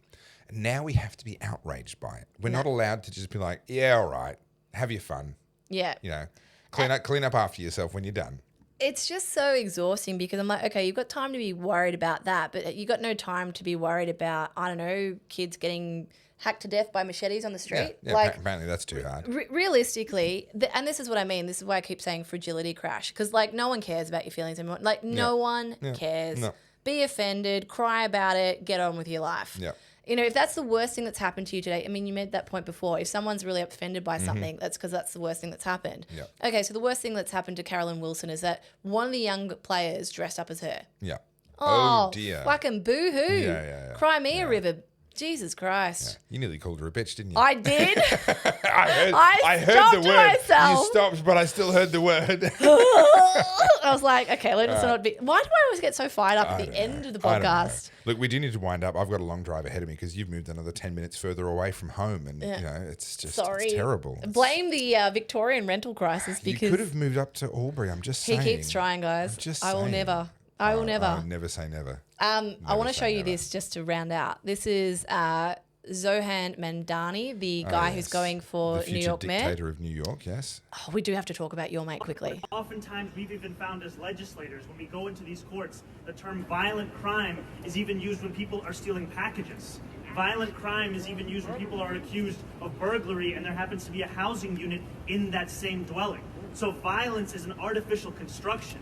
And we have to be very clear that what is happening here with these district attorneys. Violence is an artificial construct. Wow. Clearly he knows something that I don't. I was going to say, so being slain by a machete, that's an artificial construct. No. I mean, look, the term violence can be misused. That's true. But that doesn't make it an artificial construct. That's an utterly... Do you reckon New York's going to elect him? It's that or Cuomo. There's no other contenders. Yeah, and you know you're in trouble when Cuomo's the moderate. Do you want the guy that killed people during COVID or is responsible for deaths during COVID, or do you want the communist? But this is the thing. This is why I talk about one-party state. Once you shift from being a two-party state where there are two parties vying and they have to appeal to the middle in order to win, once the winning of one party is a foregone conclusion, you automatically head towards extremism because it's just about who gets to lead that party. And that's not about appealing to the middle. That's about appealing to the most extreme, the ones who actually are members of the party and will show up and vote in the primary and blah, blah, blah. Whoever their nominee is going to get the gong. They're going to win. Because that's what this is about, isn't it? It's about which one of those two is going to be the Democratic primary nominee. And honestly, it wouldn't surprise me if they gave Mamdani a gong. Wouldn't surprise me at all because it's a one-party state. It's about who can be the most extreme and energize the most extreme elements of their base. Speaking of extreme, your mate, Maduro. Oh, look. Listen, I think he's missed a trick here. So Nicolas Maduro, the dictator of Venezuela, has decided that they're going to have Christmas in October this year because he wants to bring happiness to the people. That's what he said. He said he's doing it because he wants to bring happiness.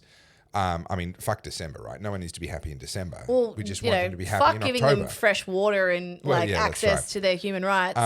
So long as they can celebrate Christmas. Now, this is the second time he's done this. The second year in a row he's decided that Christmas is going to be in October. Now, to be fair, Christmas, the birth of Jesus Christ didn't actually happen in December. We know from the writings, the contemporary writings around that time, that it had to have been a Northern Hemisphere summer at that time because the shepherds were out in their fields. They weren't in their pens and in their sort of winter mode. They were in their summer mode. And so we know that we celebrate Christmas at the wrong time of year. That's for a whole host of reasons, largely to do with Constantine and his attempt to make Christianity the global religion. And therefore, in order to appease everybody, he had to bring in elements of everyone else's pagan faiths, and that's where we get Easter bunnies from and all sorts of stuff. All of that's true. Christmas doesn't have to be celebrated in December. But the hide and the arrogance of someone choosing to move it for no good reason. I mean, it is socially, it's there. Dictator's going to dictate. Dictator's going to dictate. But also, I think what he's done is he's proved that he doesn't care about his people's happiness at all. Because if he's saying, I'm going to move Christmas to October because I care so much about my people's happiness, he could just say, we're going to celebrate Christmas every month. Yeah. I mean, why not at this point? And then they're just happy all year round. Why does he hate his people so much that he's only giving them one Christmas every year? I think that's a despicable thing for a man in his position with his amount of power to do to his people. Yeah. Yeah. Do you know who I love? Talk about the fragility era ending. I love that we have resident trolls as leaders of the countries. Okay. We've got Trump, who is a sensational troll, and I think we need that. Magnificent. And we've got Nayib Bukele, who is also a troll. And I'm just like, I actually think we need more of this. And everyone's like, oh, the leader said this. I'm like, yes, more. Give me more. I told you, I am going to meet Nayib. You will see this one day. I'm going to meet you and tell you I think you're fucking awesome. Please don't do anything weird dictatory because those words will come back to bite me. Well, yeah. Don't go all Duterte on us. Can I show you a couple of videos that I've saved that aren't necessarily worth a big conversation, but a good way, like rapid fire to end the podcast? Right. All right. So on Instagram, I save random things that I think we should, investigate. That is quite a spread. But I thought this one was a good one. So hang on, I need to... Before moving to NARM. Right. Gosh, it's going to be bad. Oh, wow. Does that not make you sad? So is there audio with that? Okay, turn it off because it'll give us a copyright strike if that's all it is. I'm so sorry. I'm so sorry. I'm assuming he's saying something at the end there, but yeah, who knows? She was cute. Yeah, and she's been conned into rejecting herself. I don't know. Like, this is a satire page, so I'm assuming that's real. Like, it just takes fun of Melbourne. Yeah. And I don't cross the river. I've made this conversation before. I do not cross the river. So I don't see a whole lot of this. But, it's just mocking that side. And it's hilarious. Like, making sure my feminist haircut is short enough so I get accepted into a share house in Northcote. Oh, wow. Yeah, I'm like, wow, I forget that these people are real. I only ever see them in memes. I mean, I lived in Fitzroy for 4 years, and I refer to it as my time living behind enemy lines. And I mean, those people are definitely real. They are the exception. This isn't typical, but nevertheless, they are real. What else have I got? I just feel so sorry for them. I said on Monday, or I said last week maybe, you can either be a feminist or you can be happy. But you actually can't be both. Well, this is a beautiful thing about free will and choice. You can choose that. Look at those choices. Speaking of choices, I think people are getting fed up now. So we've had pro-Palestinian protesters turn the fountain at the Royal Exhibition Building red. And how egocentric do you have to be to look at a piece of public artwork like that in a public place and go, you know what I'm going to do? Yeah. I'm going to write my political opinions on that.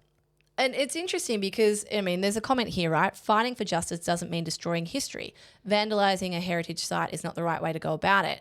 And I think this is the comment. There's someone saying, you mean how Hamas can be removed from power and a new government? Oh, saying there was something like, or it shows outrage and absolute desperation for the people dying. Yeah. You're talking about a fountain and they're fighting for humanity. Yeah. And how does spray painting on a fountain save any one of those people? This is musing on heraldry. It's just performative. It's about the appearance 100%. of things. And this is what I mean. This is why people are going, enough. Yeah. Enough. Now, this is outrageous because this actually impacts me. Okay. I did not know this. Outrage mode engaged. Until I am ready. So there is a issue I currently have, and that is trying to get to sleep at night. So many issues. So many issues. Well, this is one of them. I am sleep deprived. Oh, melatonin. Okay. So I take melatonin every single night because it's the only thing that shuts my bloody brain off. Okay. Do not try and give me your examples and tell me what else to take. Trust me, I have tried everything.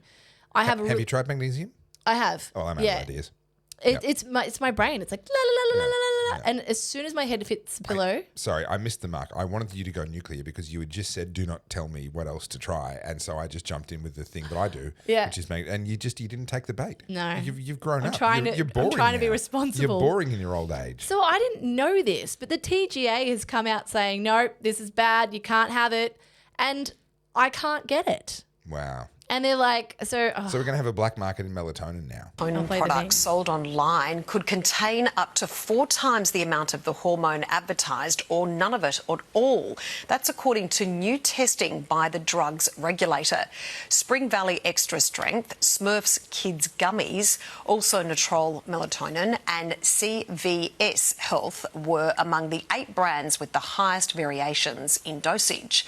Life Extension Sleepos had less than what was on the label.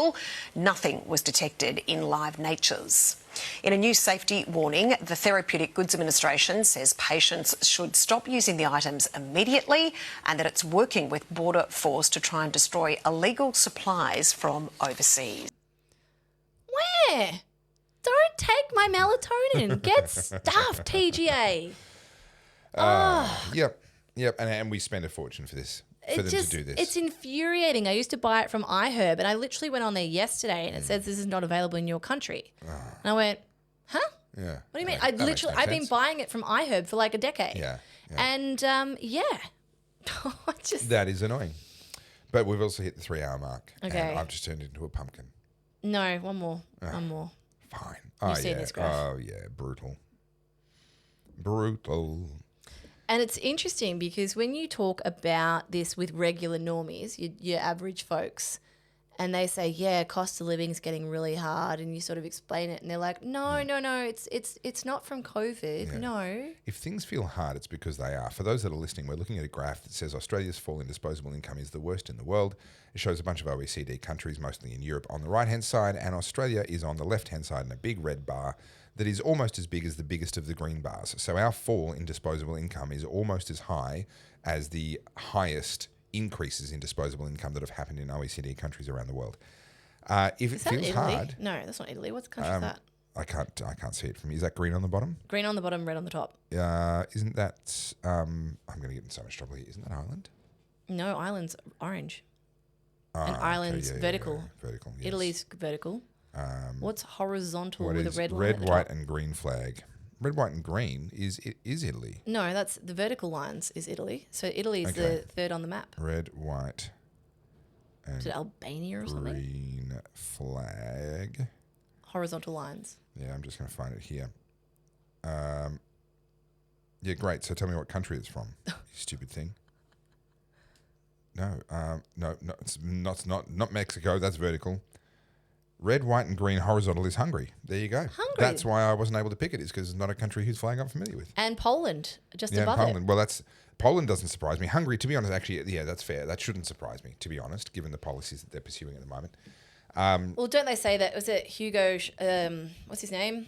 The Hungarian Prime Minister. What's his name? Is Hugo. Erdogan, not no. Erdogan. No. Gosh. I'm going to get really annoyed when you tell me his name because I do know who it is. It is Is it Prime Minister or President? Victor Orban. Victor Orban. That's right. Yeah, they call him a dictator. Yeah. Is he a dictator or is he a... I don't follow their stuff Okay. closely enough. Sorry. Yeah. When people use the words dictator, Nazi, I yeah. tend to be Very skeptical. reticent. Yeah. Well, let's not forget that right now the AfD German opposition party has had 6 of their candidates die mysteriously in the 7 last couple now. of months. 7 now, is it? Goodness.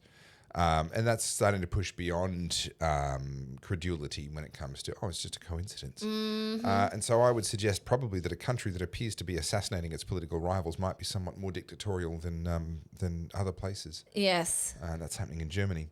I think we're almost we're done. there. Think The we're last one was retailer, $82.9 million collapse proves the law of the market, go woke, go broke. Do you remember when Rip Curl replaced Brittany Hamilton with this trans woman? Woman? I know that the brand Rip Curl exists. Okay. This was huge. I think this was that's like as last far year. as I go. So I'll just read this quickly. The parent company of Kathmandu and Rip Curl has reported a staggering 82.9% million loss, the worst financial result in at least a decade. Several Australian stores will now close as the brand scrambles to stem the bleeding.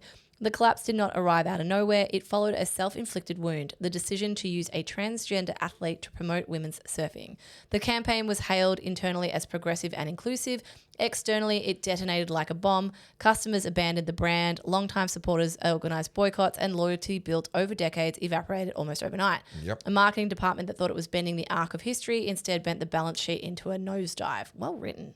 The numbers tell a brutal truth. $82.19 million lost in a single year, the steepest downturn in over 10 years. Stores shuttered, confidence rattled, reputation shredded. It is not an aberration. It is cause and effect. When a company trades the trust of its consumers for ideological posturing, it forfeits the very foundations of commerce. Yes. Companies should be about making money. Correct? People complain, companies, they just want your money. Good. Show me the companies that just want my money and I will prioritize them and do business with them. Yeah. But this is the thing. Obviously, the business is designed to make money. That's what you want because it means that they are going to improve things so that they can get more money. Yep. When they start doing the opposite and doing this performative stuff, entering politics, and that's a concern to me. Well, they're spending energy and money on things other than the excellence of their product. So firstly, you have to start to wonder where their money's going and therefore whether the product's actually any good. They've taken their eye off the ball and they're going to get out-competed by others who haven't taken their eye off the ball. And this is the theme of the corporate speech that I'm working on, is the global return of excellence. We are seeing worldwide a rejection of ESG, a rejection of identity politics. Companies are no longer putting up the flags during Pride Month and all that stuff. All that's fading. That was 2021, 22, right? All that's fading now. It's done. They're walking away from it. And in its place is coming an uncompromising focus on excellence. And this is happening in hiring as well. Companies are sick and tired of being asked about what their quotas are and whether they have the right number of people as a proportion of society. And they're going back to worrying about whether they have the best person for the job. Yeah. And this return to excellence is really, this is coming from the ground up. It's a groundswell from the bottom up that is forcing these elites, these company CEOs and BlackRock and Vanguard and State Street, who really drove a lot of the ESG stuff. So they're big investment firms. They have huge amounts of money. So they would buy significant shareholdings in companies and then force the board to introduce ESG. That was kind of one of their ways of pushing it through. Insurance companies used to say, well, we're not going to insure you unless you're doing your bit to get to net zero with carbon emissions and da-da-da-da. All this stuff was being forced onto companies. Now, there are no major banks in the US left as part of the climate change working group. They've all abandoned it. None of them care. Climate change is not being factored into any of the insurance companies in the US when it comes to where they will insure and what they will insure. They don't care. All the projections about sea level rise, all the rest of it, not factoring in. Even BlackRock, I believe it was, have come out and said they don't care about ESG anymore. They just want returns. Because what happened was they started to become at risk of lawsuits because for the director of a company, that's what I'm trying to say, for the director of a company to not maximize shareholder returns is an abandonment of their fiduciary duty, which is a criminal issue in the US. And the SEC will come down on you. Correct. And shareholders started to arc up. Again, it came from the bottom up. Shareholders started to say, hey, we can sue you and you will lose because we can show on your own company statements and records that you are not focused on maximizing shareholder returns. And in fact, you've hurt us because of your woke campaigns like what we just saw with Rip Curl. So all of this is now, this is this bottom-up pressure that is boiling through, and we're watching it begin to work. It's having an effect. Yeah. Last one, and then we're done, is did you see this? This is a sinkhole that opened up in Bangkok. Watch this. Hang on.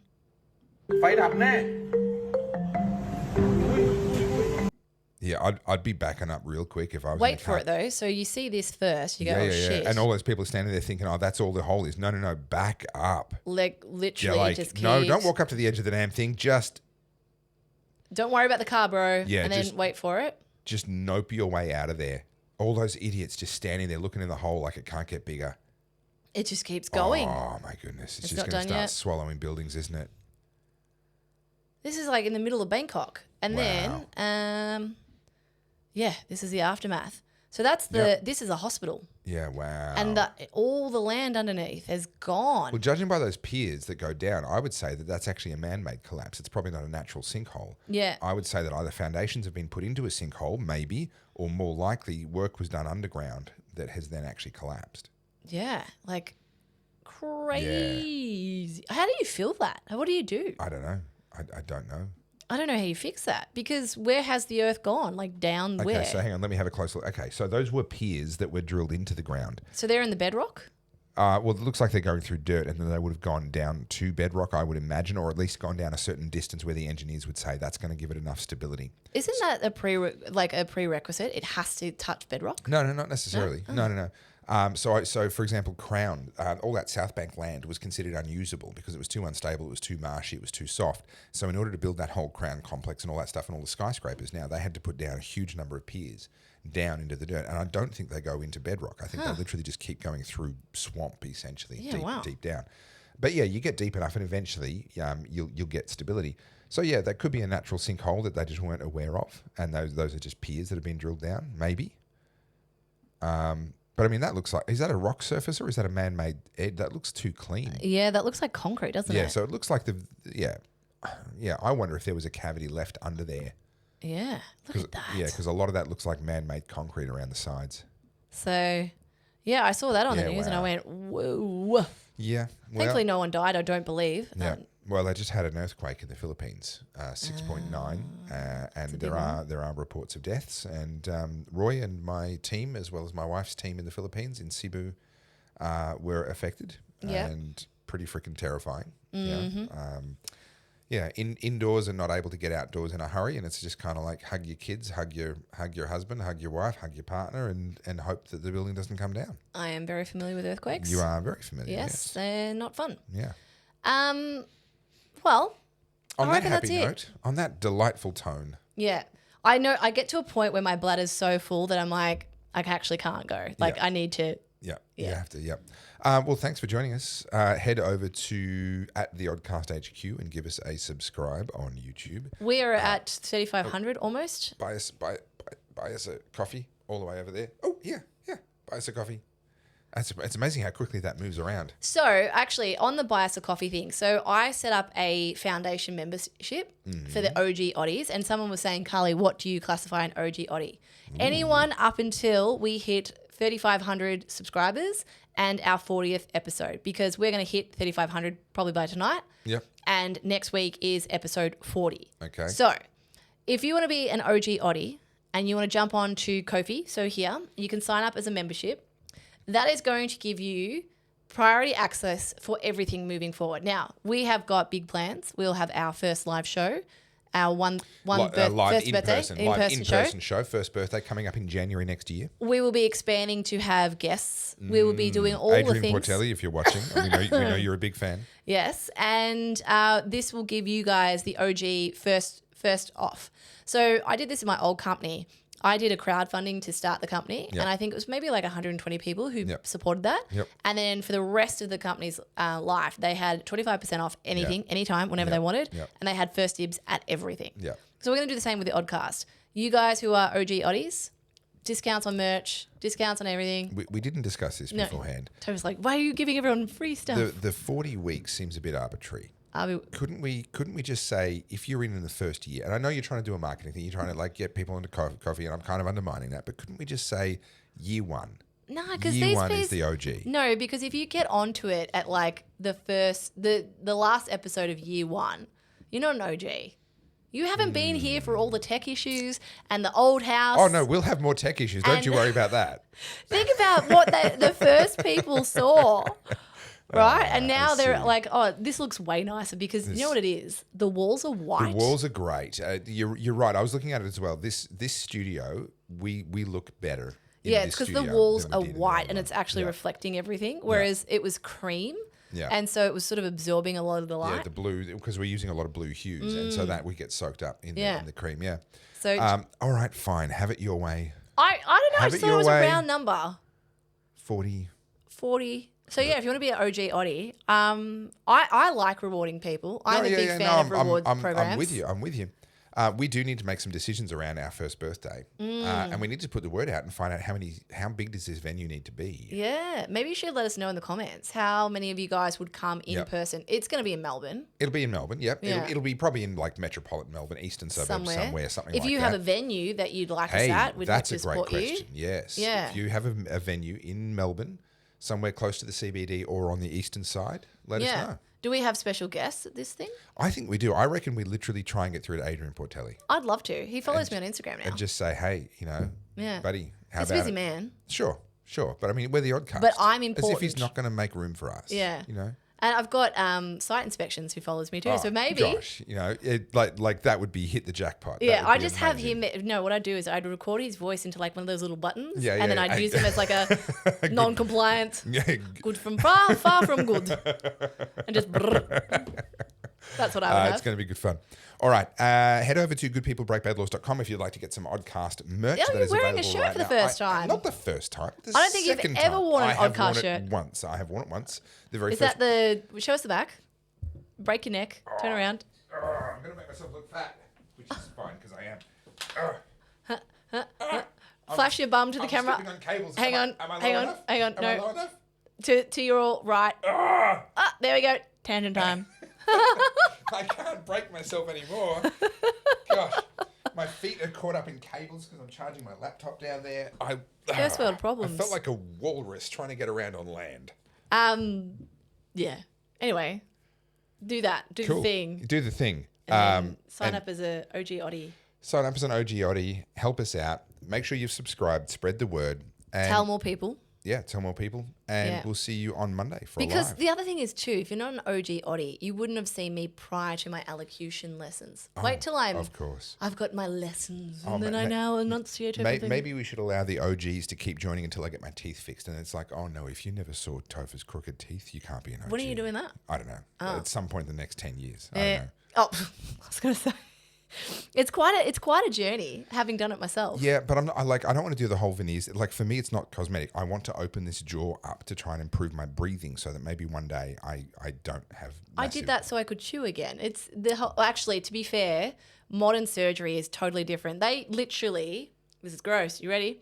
They literally detached my jaw and inverted my face. So my Yep. jaw was sitting down here and they went in. Yep. It was pretty horrific. I don't know what they do now, but my recovery was pretty extensive. Yeah, it's sort of that horror movie kind of thing. Yeah, with it was the jaw like just opening all the way up. And it was 6 months before all the swelling was gone. Yeah, it's not the profile picture that I've seen. I haven't seen you put that one up. No, no one sees those photos. They're not good. And I had staph at the time, so I looked hot. Oh, yeah, great. Yeah. Staph on my Doing well, face. doing well. I was attractive. Anyway, On that happy note, let's get out of here. Bye. I love how it always ends on me. It just goes to you.